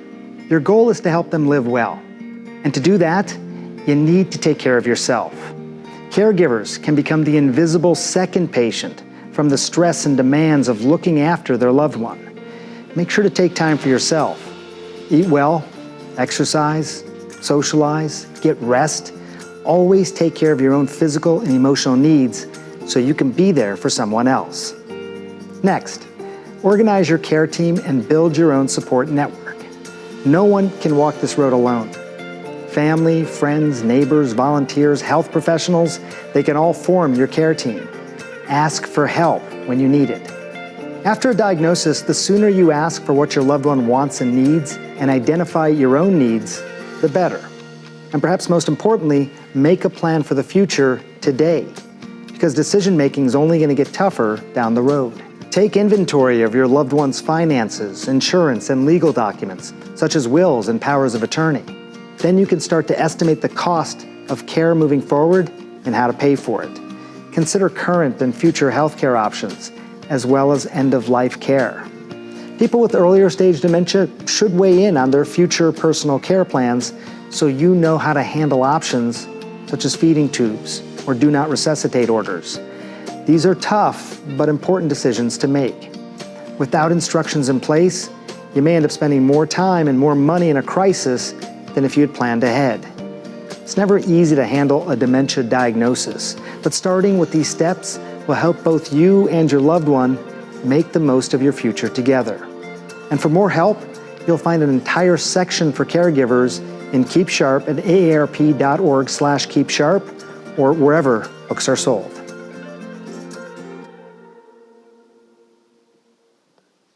Thank you. Nothing else? Anything else you'd like to add? I would just say if you pick up anything from the table, this booklet I think is the most helpful. AARP Family Caregiver Resource Guide. In the end, it will give you a lot of tips in terms of support groups that you can go to, whether it be social media, Facebook, even caregiving support groups online for folks, as well as pinpointing any questions. There's sort of a hotline you can call about any questions that you may have, and please look for that as well as some additional resources. So that's the most important book I'd like you to walk away with. The other thing is somebody mentioned to me earlier today that this booklet out there, Prepare to Care, has some really good, helpful worksheets in it also in terms of structuring and organizing your care plan. So again, this is at our table out there. So, and if we run out, I'll be happy to send you one. Just leave your name and contact information. Thank you. Thanks, Tina. Thank you. Thank you, David. So I forgot to mention before we started that we have two new guests, two new faces. We have Carolyn from Belomo's office, and we have Kim from Cross Keys. So we've added two more, and I do just want to say thank you to Cross Keys and to White Rose Hospice. It is because of their support that we have the lovely Miss Loretta here with us. So thank you to them. So it reminded me when I heard in there talking about planning your future and legal kind of things. So it kind of made me think that we're going to go to Carolyn next. I'm going to go out alphabetical order here. But Carolyn, when should someone get a power of attorney? So that's a really good question. A lot of people assume that if there is a diagnosis of dementia, that person does not have capacity to enter into a power of attorney or healthcare directive. And that's really not the truth. That person only has to have the ability to designate who they would want to make financial or legal decisions or healthcare decisions for them in that moment. So as long as an attorney can make that capacity determination in that moment, they still have the ability to enter into a power of attorney. So just because someone has a diagnosis of dementia and they've not yet drafted those documents does not mean that cannot be done. That being said, obviously, the sooner you get a power of attorney or healthcare directive in place, the better. I believe that anybody over the age of 18 should have one of them because they are such important documents. So the sooner the better, but just because there is a diagnosis of dementia or decreased capacity does not mean that a person cannot enter into that document. So thank you, Carolyn. So we are very informal, so if anybody else, as my panelists mostly know, and I apologize, Carolyn is new to us, so we are glad that she is here, but you may sit down, Okay. And if anybody else has anything they ever want to, we just pass the microphone back and forth. So, okay, since I have this card in my hand and you're right next to the microphone, does Cross Keys have all levels of care on their campus? Yes, all levels of care, I'm guessing, independent living, personal care, and then skilled health care. Yes, we do. And we have our memory care residents as well, which counts as a personal care home. And in the not too distant future, we will also have an adult day program as well that will be, yes, there are plans to start building. Don't have a formal timeline that we can share yet, but very excited about the adult day program, the new Wellbrook, as it's called, that will be coming to New Oxford. Adams County, we got to try to find something more in York County, but we are so excited because we know that Cross Keys has a wonderful program and had an adult day, kind of our restructuring. COVID really did a number on everybody, so it's probably a good thing that we're restructuring and we'll see a new adult day in the future. So thank you. Okay, I'm going to switch gears and I'm going to ask Minix. So we have a question here. If someone is having trouble with their medication, what can Minix do to help? Thank you. We have several different types of packaging offerings besides the typical vials, which I guess I should have brought them up here, so I apologize, but they are at the table. They're easily to understand for the caregiver. And if the individual is living by themselves, we might be able to work with them on another type of packaging. We also offer free delivery. Great options at Minix. I would definitely tell you to go out and check them out. They're not real pills. I think they're chiclets or some kind of meds. They are chiclets, Skittles, M&Ms, and yeah. They do the job. And I like having them in my office, so every time I may need a little sweet, I can take out some different colored pills. I do encourage you to stop by the table and just take a look. Or a bite, right? Or take a little tab and take a few chiclets. So speaking of a bite, this kind of leads into the next question. When someone is showing some signs of maybe trouble swallowing, what can be done? So I may go to Brian because see what home health might be able to do to help somebody. Yeah, certainly the swallowing can be a result of dementia, and swallowing difficulty and deficits can be a result of dementia. And we can bring in our speech therapist who can work on different strengthening exercises that kind of help strengthen that swallow, as well as different techniques like chin tuck and just kind of different management suggestions for caregivers on, kind of does a mechanical soft diet or a different consistency diet work better. They can also work with, testing different textures and different consistencies of liquids, thickened liquids, things like that can often be swallowed easier and managed a little bit better by individuals who may be suffering from some swallowing difficulties. So something our speech therapist can certainly help a caregiver, help a patient, achieve a little bit more success there. Thank you, Brian. Sure. That is Inhabit Home Health. Yep. Okay, I'm not sure where I think Fran, I might give this next one to you to at least start. Okay, we're going to look at resources and see what you think about resources. Okay. And this may be some more people that can help answer this. Is WellSpan Geriatrics a good organization for Alzheimer's? So I have to say that here in central Pennsylvania, we're lucky that we have 4 great health networks that we all work with. So the Alzheimer's Association works with WellSpan, with LGH, with UPMC, and then I'm forgetting one, but I'll get to it at some point. Penn State as well. Now, Penn State is a new one, especially here in the Lancaster, York area, as they're getting their neurologists in place. But it's all about preference. So I know that my father is living with the disease. He was diagnosed at LGH, but he prefers to go to WellSpan. So the neurologist that they have is through WellSpan. So it's all about preference. And I know that Allison can attest to her experience with that. But we work with all of the networks. We work with the doctors to make sure that they have the information and references from the Alzheimer's Association. So from early diagnosis to the end stages, and then support groups and how we can help individuals that are walking through this. But as a personal experience, I'm going to pass it over to Allison to talk about her experience.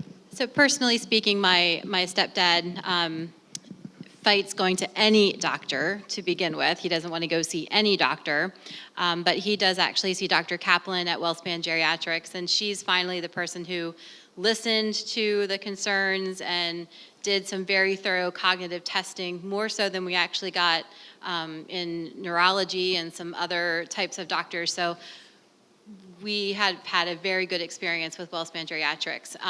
There's also been a referral now back to neurology, and I have learned now that each neurologist has their own specific niche, specialty. So make sure if you're asking for neurology, if you're going to neurology, that you're asking for a neurologist who works with memory impairment, cognitive impairment, because now he actually really, really likes the neurologist. The second one now that he's seen, she drew pictures of a brain, and he says, "Is that my brain?" And she says, "Well, it could be." And he ripped off, she drew these pictures on the paper that they put on the chair, the table, and he's like, "Can I take that with me?" She says, "Absolutely." So she rips the paper off, and he folds it up and sticks it in his pocket, and when you go to visit now, he says, "You want to see my brain?" And the doctor drew my brain. So he really likes her because she was able to get him engaged in the conversation. So that, the fact that my stepdad now doesn't dread the doctor's office, he feels like they listen to him.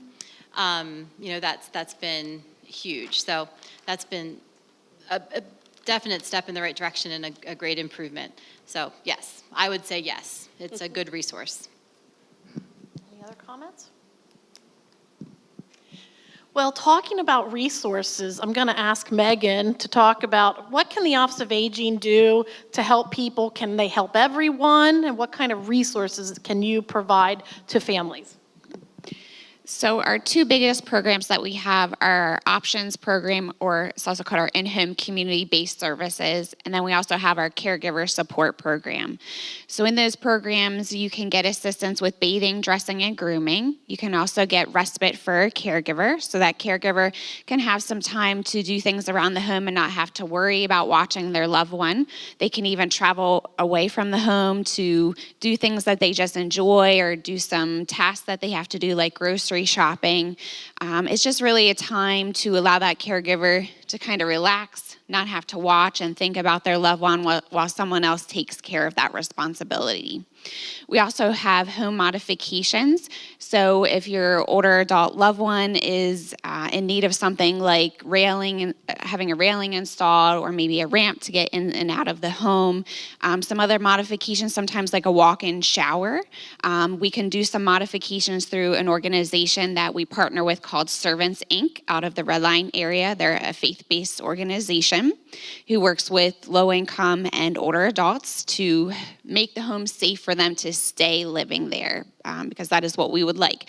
We like older adults to stay independent for as long as possible and hopefully stay in home, wherever that may be, their own home or a home of a loved one, if that is what they want. I should say a difference between our caregiver support program and our in-home options program is that with the caregiver program, you can actually be reimbursed for the purchase of supplies. So with that program, you actually purchase supplies and services that you're pre-approved to do. You submit paperwork and receipts at the end of the month, and we reimburse you. So you do have to pay out of pocket first, but with the caregiver program, what's nice is that you can purchase supplies that you can't get in the options program. So you can purchase things like personal care supplies, hygiene supplies, incontinence supplies, some over-the-counter medications, and much more. And Megan, correct me if I'm wrong, every county has an Office of Aging in it. So they're all across Pennsylvania, they're all across the United States. So she is here representing York County, but if you are in another county or you're looking for services for somebody else, there is an Office of Aging in every county. So we could probably get you that information if anybody needs that. Yes. And I just remembered something. The question in regards to can we help everyone? So as long as it's found that the older adult is in need of the assistance that's being requested, we can assist everyone. There is a possible cost share for services, however, so you could pay anywhere from 0 to 100% of the cost share for services. Thank you. Thank you. So I just remembered that during Loretta's presentation, I believe it was, we did have a question from somebody at home that was actually listening. Somebody was listening to Brian, so that was a good thing, Brian.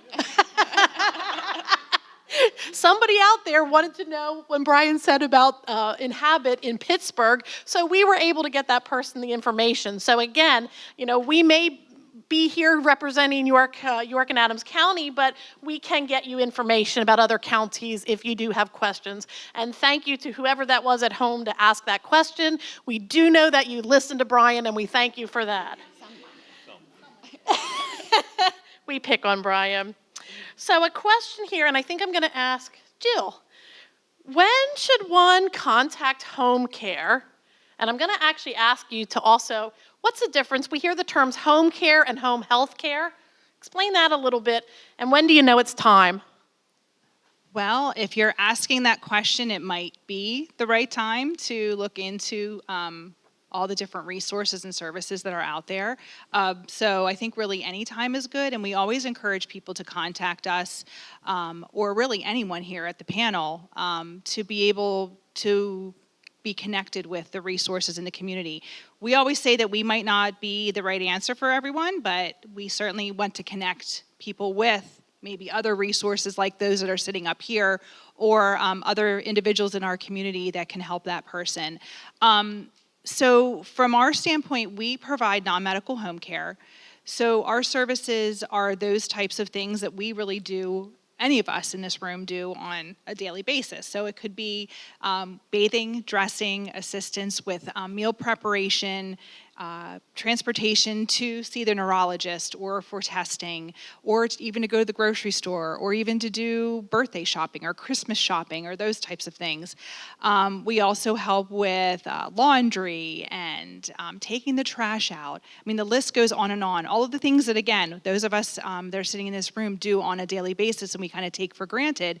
We know that as people get older, or as they might be dealing with a dementia diagnosis, they may need a little bit of extra assistance. So that's where visiting angels could come into play and help them. We are not coming in to take over what you as a family caregiver are already doing, but we certainly can do that for you if you need that break. Oftentimes we find that people, as they're caring for someone, they just might need a little bit of a break. They might need a vacation. They might need 3, 4, 5 hours just to go out for, to do your own shopping and to go out to meet with friends or to go to card club. And just that break is all that person might need, to be able to continue to do that work every day. So that's where we come into play. And then the medical side, we don't provide, but Memorial White Rose, Home Health and Hospice, and Habit Home Health both provide that. And I'll let you guys kind of comment. I'll pass the mic and comment on that. At Inhabit, we're more of a medical-based home care, or completely medical-based home care. So we really address like deficits related to disease processes.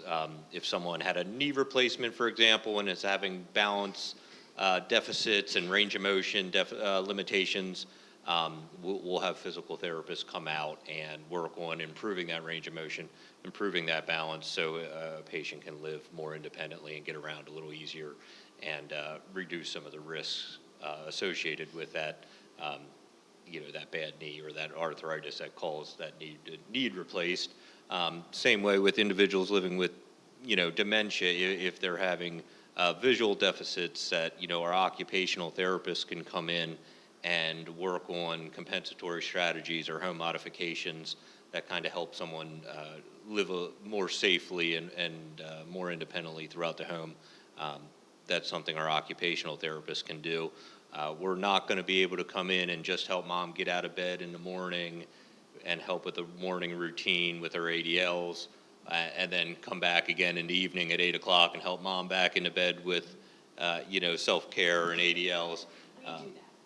More on the Jill side of the non-medical home care. So I hope that helps kind of clear the water there. Maybe Nicole has more. Yeah, the only thing I think I'll add is with home health services, it's a skilled service that can be covered by insurance. So if you have Medicare, it's covered under Medicare A and or B or your Medicare Advantage plan, versus when you're thinking of home care, that's more of a service that helps extend or continue or help assist what they're doing daily, and that's private pay or long-term care insurance.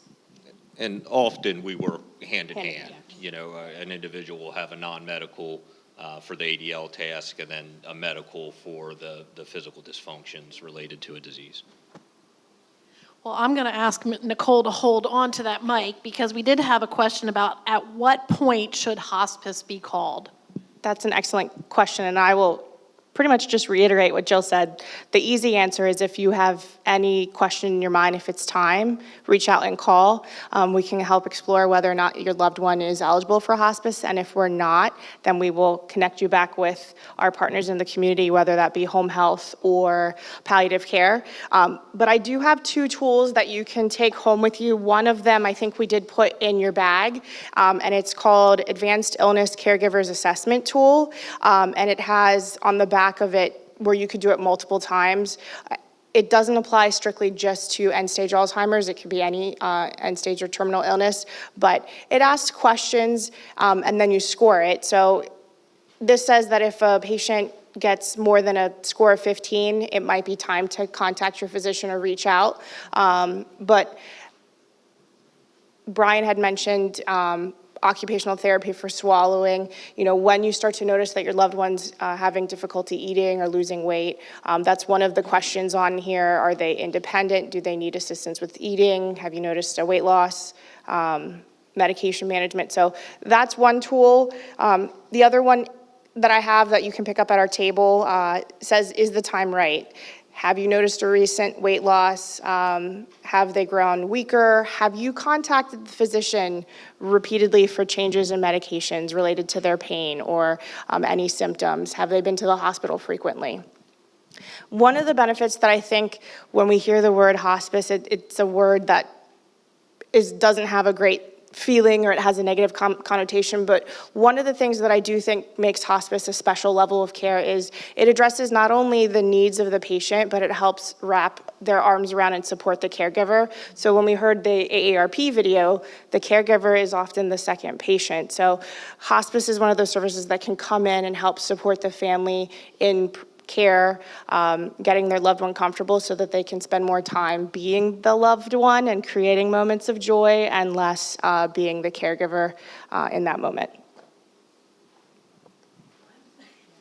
I definitely wanted to say that I hope that families,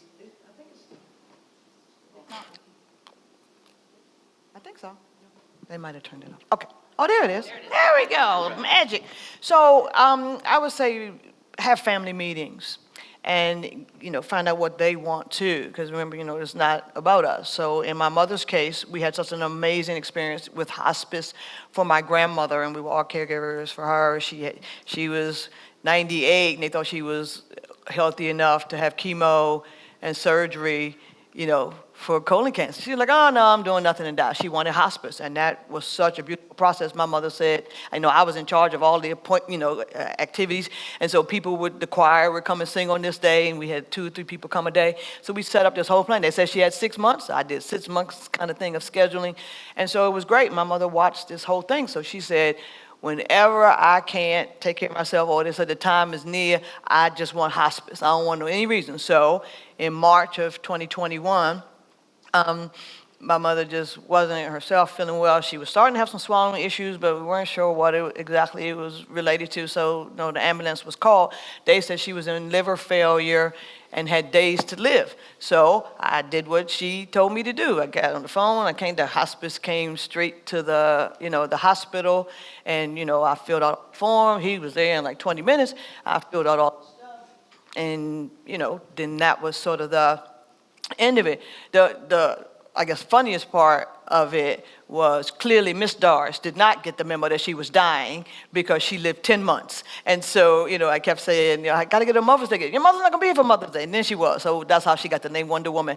And it was interesting. So I bought her a Wonder Woman blanket because she just wouldn't die. And then Christmas, she was still here. So I got her the socks, the Wonder Woman socks and the coffee mug and all that. We ended up burying her in the socks when she did that. But I wrote a blog called The 10 Bonus Months. And it was amazing. Like I said, we had a lot of joy during that 10 months. Remember the snowball and all that. And so I was so calm about it. My mother had outlived everybody. She was the oldest of 4. She outlived her siblings. She outlived her other child and my husband. And so, we used to joke that she would outlive everybody, and she almost did.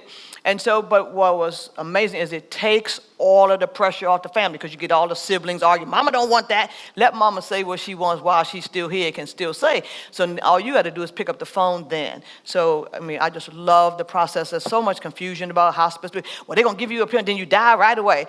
Sometimes, when they start the drug process, sometimes they do just slip away. But it's not a planned thing. They don't come in and kill you. I've heard all kinds of stories about that. But it is an amazing process, and it's supported for the whole family. You get a social worker and all that. They set up bereavement counseling. I'm still getting, mail from them to see how you are now. I did a whole thing on life after caregiving with Lego bricks, and we've been doing that. And they came and spoke to that. This is my job now, but hospice came and said some words to give people an idea of what to expect. So I cannot recommend it enough. It was a beautiful process to what is a very traumatic thing. Every time I hear you talk about Wonder Woman, it makes the hair on my arm stand up. We just thing. love Wonder Woman. We do. If it wasn't for Wonder Woman, you would not be here with us. That's right. We have to give praise to her. Hey, you talked a lot, and thank you for your comments, because I want to go back to Carolyn, and we did have a question about, again, we had the power of attorney, but you also talked about her wishes. Yes. How do we keep people's wishes at the forefront? And tell us from a legal perspective what people should do. Well, obviously the legal power of attorney is the document that gives somebody else the ability to make decisions for you. But the big thing, and I heard a mention of having family meetings. Family meetings are so important. We have a social worker actually on staff at our firm who can help facilitate that process through the life care planning. She's actually in the room, Meg, back there. But it's also something that we, we're a law firm, but we also work with the whole family. Make sure that your family understands your estate plan. In your healthcare power of attorney and your living will, you have the ability to say how you want to be treated at the end of your life.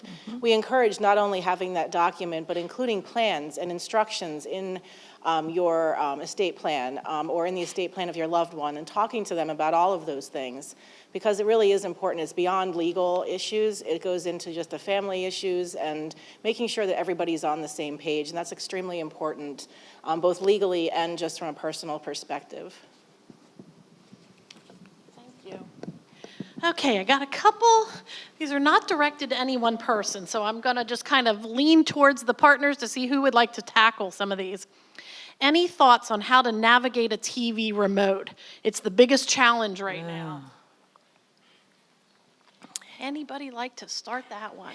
I can address that from an occupational therapy standpoint. Yeah. I've seen some very creative things done to remotes to help, not only remote cell phones, not so much with the touchscreens, but where people actually take an index card and just cut out the sections of the buttons, like for the volume and for the channel and for the on-off, and pretty much all the number buttons, all the recall buttons, the sleep button, that's all covered up, and the main functions that are needed are still cut out through the index card that's taped around the remote, which that is great.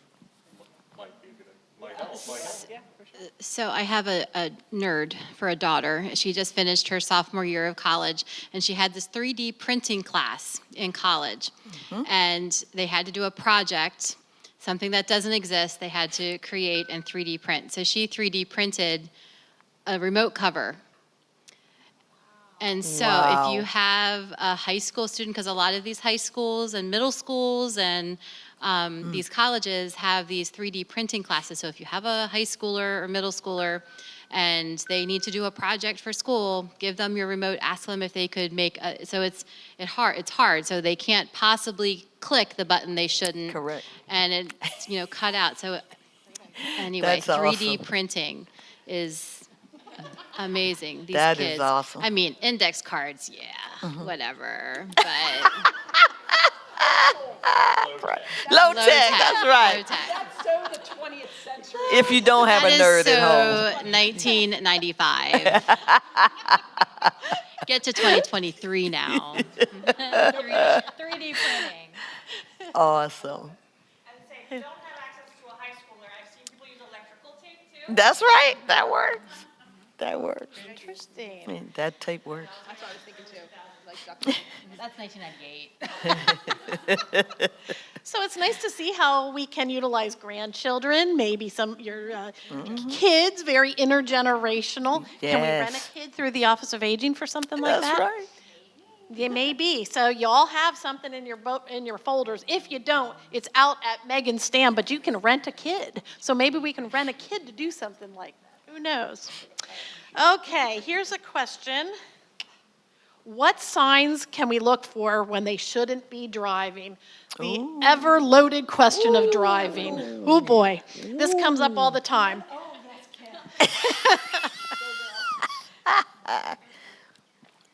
The hard part about driving is we want to encourage in the different stages, what can they still do? What are they able to do? We don't want to look at loss and, well, they can't do this. And the challenging part about driving is you kind of need all of the things to be successful at it. We can't look at what they still can't. Well, she has delayed, reaction, but she can still stop at the red lights. No, we need all of that. So if there is any sort of hesitation or concern, I recommend starting the conversation about, the loss and what that's going to look like, starting it early. Brandt's Driving School, there's locals that they can get a test to see if they can, if they qualify or not. But that's always tricky because if you don't think they're safe and they pass and they're like, well, I passed the test, so you kind of have to be careful about it. The thing that I have used in the difficult conversations about this is just complete honesty and transparency.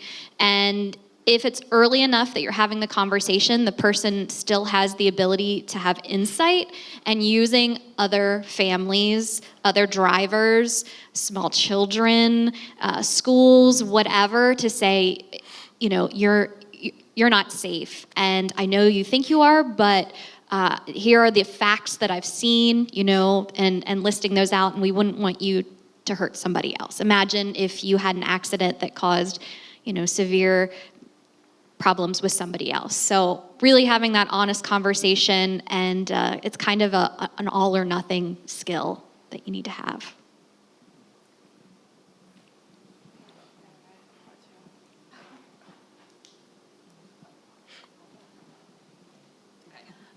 I would also encourage you to talk to the doctor and have that discussion with your doctor, because sometimes they can be the perceived bad guy in that conversation. Also, when they have to give up driving, that's freedom, that's independence, and that's a hard hit, that's a hard blow. So what are your biggest concerns about not getting, not having your license anymore? What's your, where do you want to go? What do you want to accomplish? What do you want to do?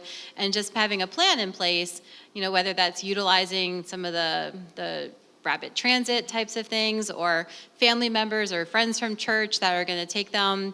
You like to go out to lunch every Thursday with your friends. Well, let's see if we can make that happen with one of your friends coming to get you. And be like Kim, to add to what Kim was saying, it's going to keep you safe, it's going to keep everybody else safe, and you can still maintain some of these things you enjoy without, giving up freedoms. I just wanted to also mention AARP has a driver safety course that some of you may have taken. So the driver safety course obviously comes, while a person is still capable of driving. But within that program also, AARP's produced a booklet called We Need to Talk, which talks about framing the conversation for a loved one, because they are difficult. How do you approach the subject? And I like what Allison said, certainly put the heavy on the medical community because, they're seen sometimes as that authoritarian, and they'll say, okay, as opposed to you and I saying something like that. But we need to talk. If you go online, aarp.org /drive, DRIVE, I think you can eventually get to the We Need to Talk curriculum, or at least booklet. Anonymously, any of you can make a referral to PennDOT, and it would be anonymous that you've got concerns about this license plate number. So just so you know that too. Well, you took my one thing. But I have a number too. I don't have my phone to double check, but Uber used to make something called Go Granny, which is, I didn't name it, but it is basically Uber services, but for someone who doesn't want to have to work an app, they can call and arrange their drive. So it is a way for them to still, or somebody could arrange driving or pick up for them without having to use a smartphone. So it's Go Granny. Interesting. Even I didn't know that one. So thank you for sharing that. As well, that difficult conversation thing, well, how we do things. If you belong to a support group, you all can practice with each other having the difficult conversation. We use the AARP, sort of guide as, practice, and the other person play, I'm not giving you my key. And you have to be realistic with it too, and that gives people confidence. The more they say it, the more confidence, and then try to doctor after that. But a lot of people love having the opportunity to, with somebody else that understands, to have how to have those conversations. Well, thank you. That was a great segue, because my next question is getting the support with other people. Where are support groups in our area, and how do we find them? Maybe Fran can start to talk about that. I can start with that because we do have a great program called the Community Resource Finder, and that's on our website, on our alz.org, and that is a partnership with AARP that we have, and you can put in, if you're looking for any resources, so if you're looking for a support group or home health care or the Office of Aging, you can just put your zip code there and it'll give you all of the resources that you need and the people that are doing them within a 25-mile radius or a 5-mile radius, whatever is closest to you. So if you want it to be close to home, and then it'll show you whether or not it's in person or virtual, because we do have support groups that are in person, some that are virtual, some that are just phone calls. So whatever is needed for your caregiving need. Yeah, I actually facilitate a group, a virtual support group. I've got folks from all over Pennsylvania, Florida that attend, and so we're going to remain virtual. But we actually meet the third Tuesday of every month from 6:30 to 7:30, and it is virtual. So where does that support group happen? In your living room, in your den, in your kitchen, wherever you want to join us from. At Cross Keys, we also, I facilitate a few support groups. One of them is called the Memory Garden. It's caregivers or care partner if you're not a direct caregiver, but for someone who has some neurocognitive disorder. The other support group that I run is more specific. It's a transitional support group, and it's for individuals who recently have had their loved one, perhaps they were caring for them at home and now they've had to move them to a higher level of care. Or they've transitioned from maybe a personal care to a skilled nursing, or maybe they've passed away. So it's for caregivers that are in a state of transition. And then I have the early stage group, which is the Alzheimer's Association. It's a very popular group that we run in the spring and the fall, where the caregiver and the person living with attend together for 2 hours. So all of those support groups, when they happen each month, actually is on Cross Keys website underneath our memory support resources. So if you want to access that, it gives you specifics. Thank you. Good News Consulting not only runs the virtual support group that Allison does, but it's not a support group, but Lori, raise your hand again, Lori. She is our Care Partner Connections Coordinator, and she runs a 6-part training, education sessions for families. And I just bring this up because even though it's 6 parts and it's done, Lori has actually seen those trainings turn into support groups. For example, she did the training at a church and realized that there were so many people in that church that they ended up, after Lori left, kind of having their own support group. So you never know where things can organically happen as well. So again, something very good that we have going on right now now at Hayshire United Church of Christ in York, and we have that periodically. That right now is being kind of sponsored by Belomo and Visiting Angels, the York Association, and Hayshire UCC.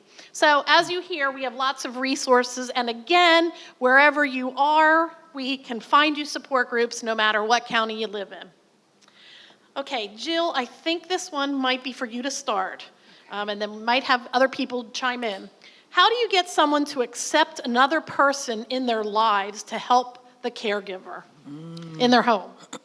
Oh, wow. So I often have to refer to our care managers that are like our social workers that work at Visiting Angels because they're amazing at having those conversations with people. But sometimes it's about saying, we're not bringing someone in the home for you, we're bringing someone in the home for me as the caregiver because I need a break or I need extra help. Sometimes that's all it takes. But again, when you're dealing with an individual living with dementia, they might not be able to completely understand that concept. But there are times that we go in and we just have an introduction with the caregiver, and we really are focusing on trying to find the right fit for that person and that individual that's receiving the services through our organization or through other non-medical home care organizations. We're able to just kind of make that connection. They start to build a relationship, and sometimes it turns into more of a friendship than it is actually having someone coming in to care for me or care for that person. And they build those relationships, and then they start to build that trust. And it doesn't always happen, and it can be very difficult because so many people are very private. And as well, when you're dealing with the diagnosis of dementia, you may have some other things going on that can contribute to whether it's a paranoia or anything like that. But the bottom line is that we sometimes have someone going in very infrequently just to give that person a chance to see what it's like to have someone coming in their home to care for them. And oftentimes, most times, what we see is that they start to open up, and that person that's living with the dementia diagnosis is accepting of someone coming in their home and caring for them. But I think what I hear all the time from our care managers is we're saying, you know what, it's not this is not for you, mom or dad or whoever that might be. This is for me. I need that support. I need that help. Anyone else? So a resource that we have, please call our 24/7 helpline, 1-800-272-3900. When you call that number, first of all, it's over 200 languages, and you'll have a master level clinician that will walk you through. And if you need a care consultation, they take that phone call right then and there.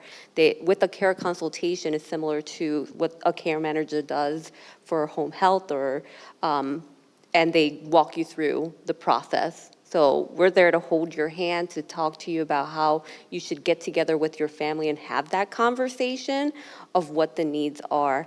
Because I'm a caretaker, and so my mom's the caregiver, but it gets a little rough sometimes, and we need to get that phone number, and I've called it, and she's called it, and she speaks Spanish, and she's just had that conversation with that master level clinician that's able to talk her down or give her tips and tricks about having that conversation with my father, who on good days, he has the disease. On bad days, he's like, I don't know what you're talking about. There's nothing wrong with me. I don't have dementia. So make sure that you call that number, because there are care consultations, and those are free to you.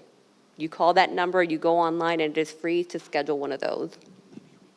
And that card should be in your purple folders. I think it was right there on one of the sides that has that 1-800 number on it. So you can post it on your fridge. You can carry it with you.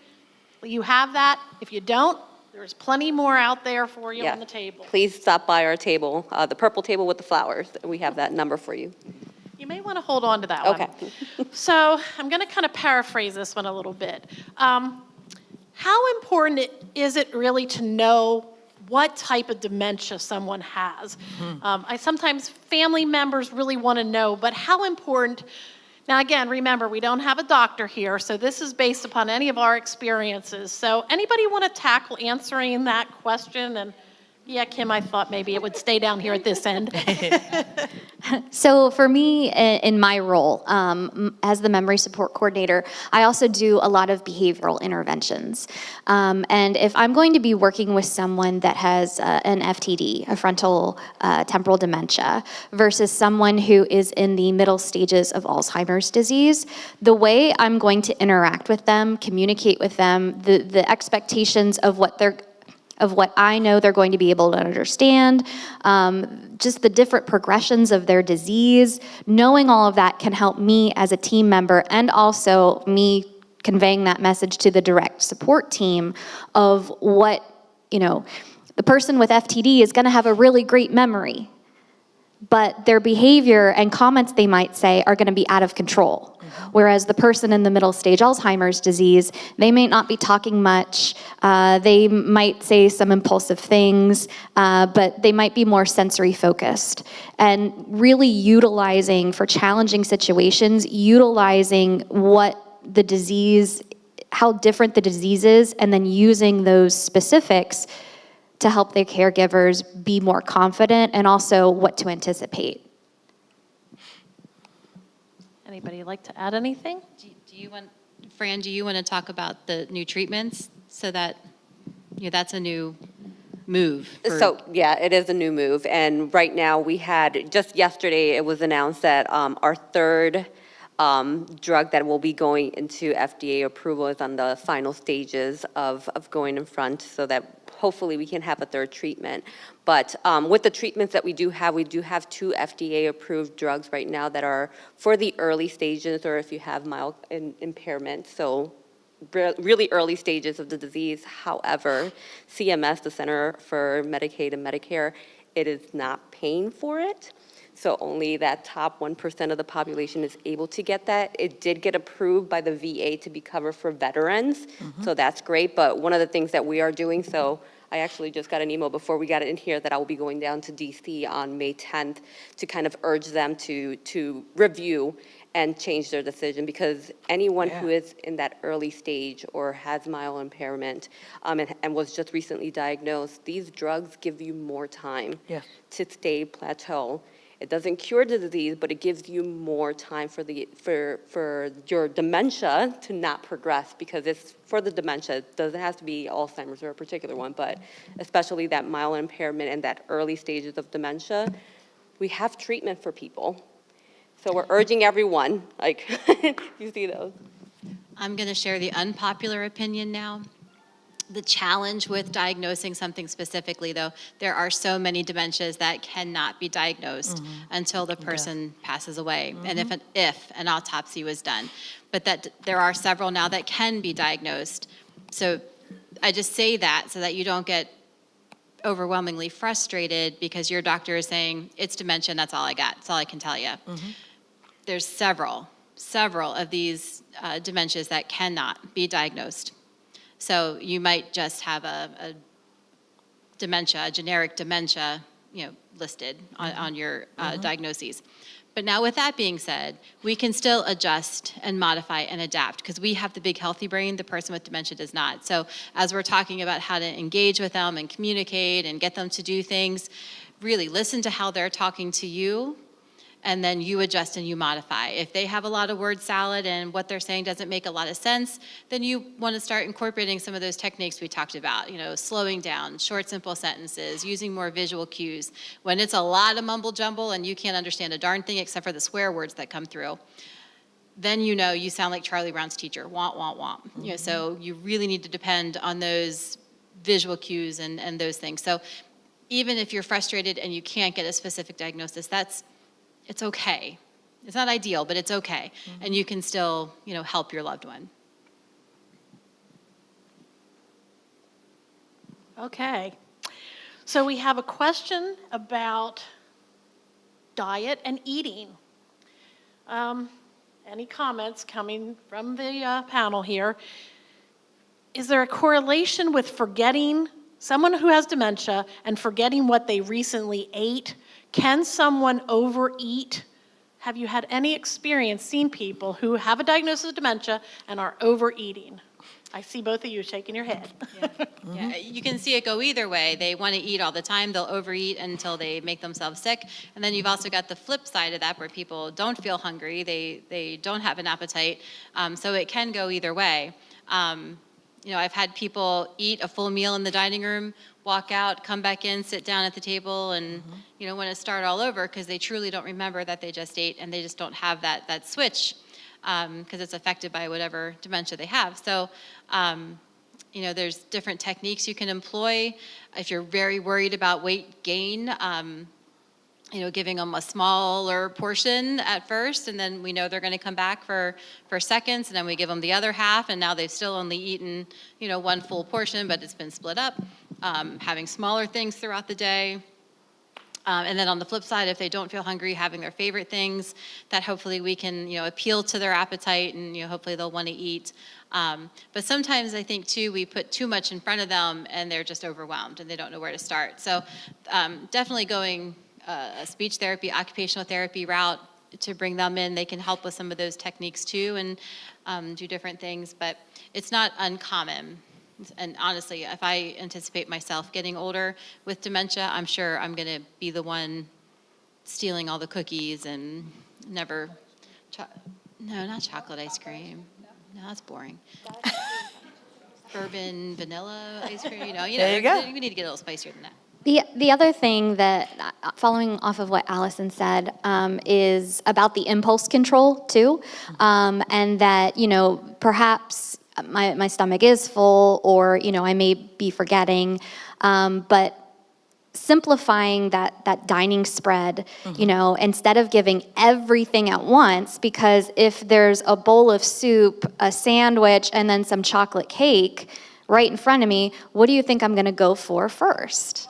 The chocolate cake, yeah. And if my neighbor has a full spread and I don't have the ability to control my impulses and I see their chocolate cake after I've eaten mine, what do you think I'm gonna do then?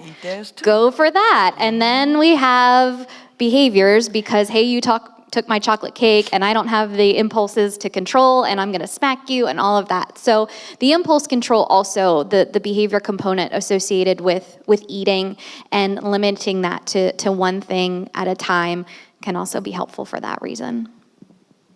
Very true. Yeah, my mom probably gained close to 30 pounds, maybe a little more, during I'd say years 12 to 14 or so. And it was because she, it was more than just forgetting that you just ate. It was more that they don't feel full, I think.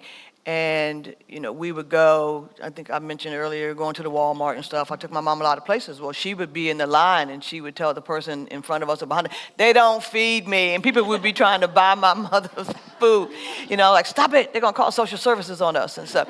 So I took pictures of everything, and that did work for a while. She would argue, I would know if I had cake, then I would show her the picture of the cake, and she would see she got on the same blouse in the picture. Then she was like, well, did I like the cake? Yes, you loved it. And so we had to do that kind of thing.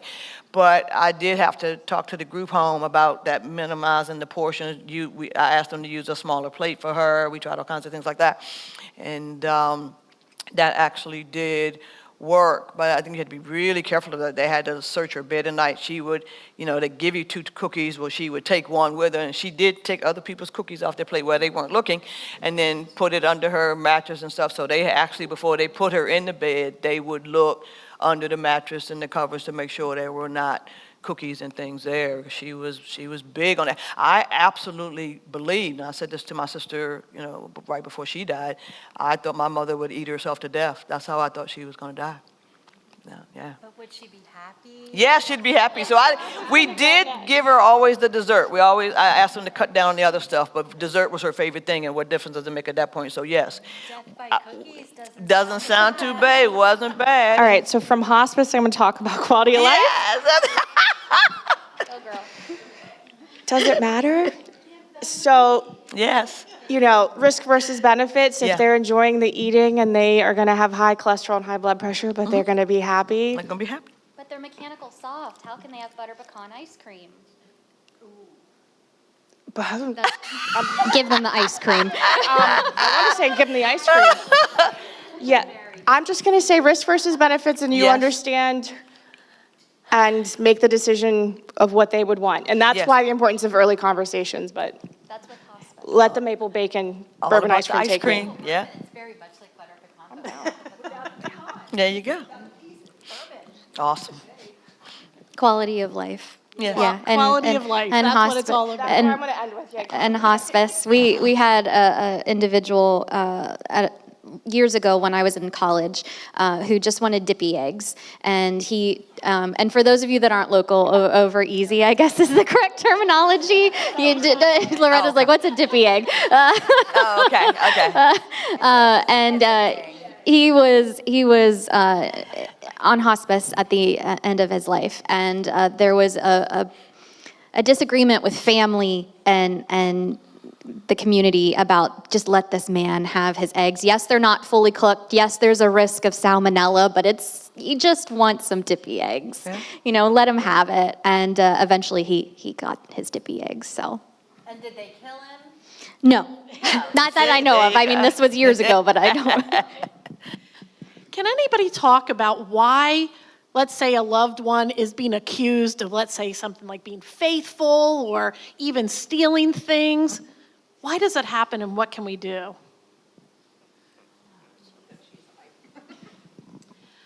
Oh, I do all sorts of terrible things to my stepdad, I'll tell you, if you ask him. You know, whatever the reason is, I get blamed for a lot. Something goes missing, well, you know Allison took it. And, you know, I'm glad it's me and he trusts my mom, that's fine.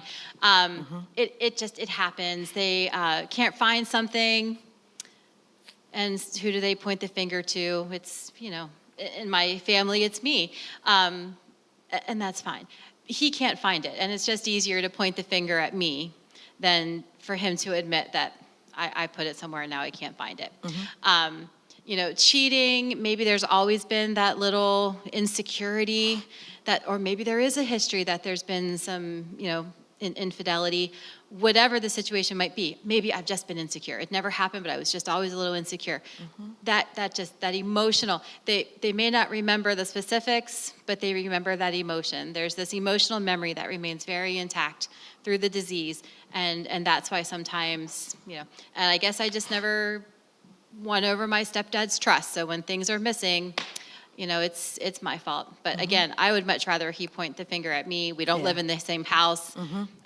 But yeah, even when I'm not there, he blames me for things missing. So it's, you know, it's whatever. I think it's funny.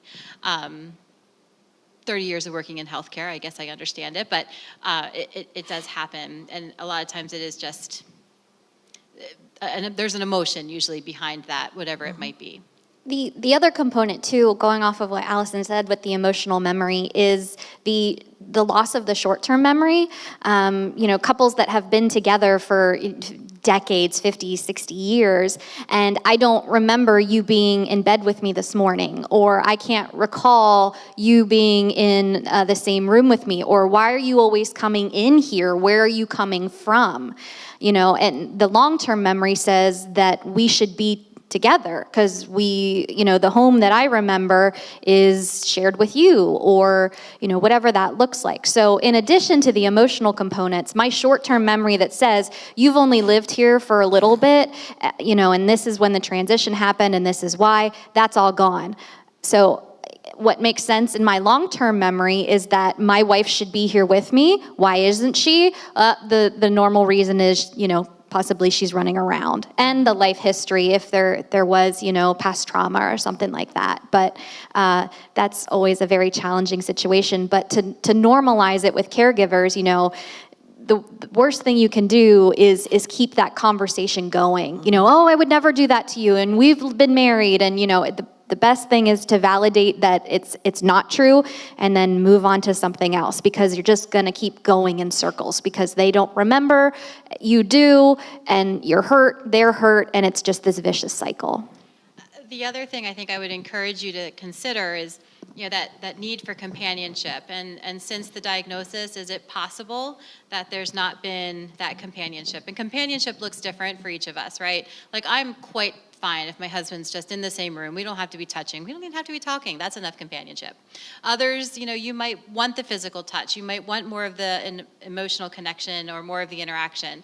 And I would question, once that diagnosis comes, it's sometimes more difficult to have that emotional connection or that interaction or that companionship. So is there something we can do to repair that companionship and meet that need so that they don't feel so disconnected perhaps? Because again, that emotional memory is still very much intact. So if you were the type of couple that would sit on the couch and watch TV together, be intentional about that. If you're the type of couple that walks hand in hand, going in from the car to the house or to a store, make sure you're doing that. If you felt a strong emotional attachment going to church, maybe go back to church or watch church online and continue to have that emotional connection, because that maybe that's how they're expressing that companionship, that need for that emotional attachment isn't being met.